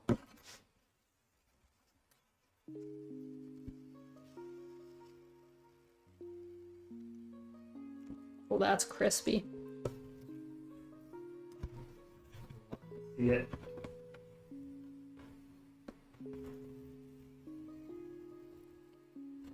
The washi tape never disappoints. It's the only tape that doesn't rip the paper, guaranteed. Okie dokie. Not very flat, but she's done. We quit. That's it. That's it. That's all. We quit. That's all we're doing. And there. He's a little scrumbly, but I ain't mad at it. There. You can see my mess of paper towels, and my mess of fistful of brushes. Can put all these boys away now. The nice thing about gouache is that it's so easy to clean up. It's like, just dissolves in water instantly. Doesn't form a like horrible plastic skin everywhere like acrylic does. Okay, so that's that. I would rate this experience a 5 out of 10. 2 hours, 24 minutes. That's not the worst, you know? It's not the worst. Let's see, things I am happy with. I think the color vibrancy was fun to work with, and I'm am pretty happy with it. I don't know how I feel about how green this green is in here. I maybe would have done less green than that. I don't think anyone here has earned more green. And spend all channel points on more green. should I make that a thing too? More green? You pay for more green, I just have to keep adding green. One of the art streamers that I watch, who goes by the name of I'm Painting Badly, he has it's not channel points, but you can earn can't remember what they're called, oily points, I think he calls them oily points because he's an oil painter, and if you earn enough of them you can use them to decide what palette he paints in, what color palette. And people like to make him paint in a color palette called the Zorn palette, which is a palette that consists of a white, a yellow, a black, and a red, but there's no blue. So you can't, like, anything that has blue in it, you're basically just screwed. So people like to redeem that and make him paint in the Zorn style, and he hates that, but people love to make him do it. So maybe you guys can spend your points to make me paint in only all green. All green. Green is the new Zorn. But yeah, less than 3 days. That's what matters. It took less than 3 days. 1 day is good. 1 day is good. That's the plan. We gotta stop. We're trying to do fast things that teach me things quickly that I'm not like getting too like bogged down by lately. So the next art stream will be similar. I'm just gonna try and do a bunch of these little like silly studies to try and like get the creativity flowing and the fussiness out the window. But yeah, we one but to paint, but only in neon colors. Honestly, that'd be fun. There was a guy at one of the festivals that we went to that was painting a painting that was he was using neon colors, but he had a like lamp above the painting that cycled through colors, like it would turn red and then blue and then green, and so the different color of light that shone on the painting like totally changed it, and so the whole thing like morphed as you were looking at it as the colors cycled through above it. And I just thought that was damn cool. That's fun. But yeah, all right. So the game plan now that we are done this is I am going to end this stream. I'm gonna hit that end stream button. We're not gonna be live anymore, and then momentarily after I take a quick break to make another tea and go pee and stuff, I am going to hit the go live button again. I'm gonna hit it for the second time today, and we are going to load into Don't Starve. We are going to do that, and Goldie is also going to do that, and we are going to get approximately 10 minutes into stream before everything crashes. Yes, that is my prediction. How it goes. And in the case that everything crashes, we will call it quits. So if we get 10 minutes into Don't Starve or 20 minutes into Don't Starve and it crashes, then I'm done. We're done for the night. I'm not gonna keep screwing with it. We're gonna call it. But I'm gonna try it just to see what happens. If by some miracle of God we both go live and there are no problems and the stream stays alive, then we will probably spend the next like 2 hours playing Don't Starve. So Sandflea, if you're here and you want in on Don't Starve, then hop into the server. If anyone else who is here wants to play Don't Starve with us or watch us play Don't Starve for 10 minutes before the stream crashes and then we never come back, then you can log back on when I go live again, but I don't recommend it because it's just gonna be a mess. But there's a chance, right? There's a chance. We did change some settings in Streamlabs to output our streams at a slightly lower quality, which should take up slightly less bandwidth. So hopefully that change will be enough to stop it from crashing, but we don't know. So that's the game plan. So anyone lurking here who isn't Sandflea or Goldie, you guys have a good night, and I'll see you maybe tomorrow if I'm feeling up to it for another painting stream. Otherwise, you guys all have fun, and I'll see whoever is still here in 10 minutes for Don't Starve. All right. Back back here in 10 minutes for Don't Starve. Thanks for hanging around, everybody. Bye bye.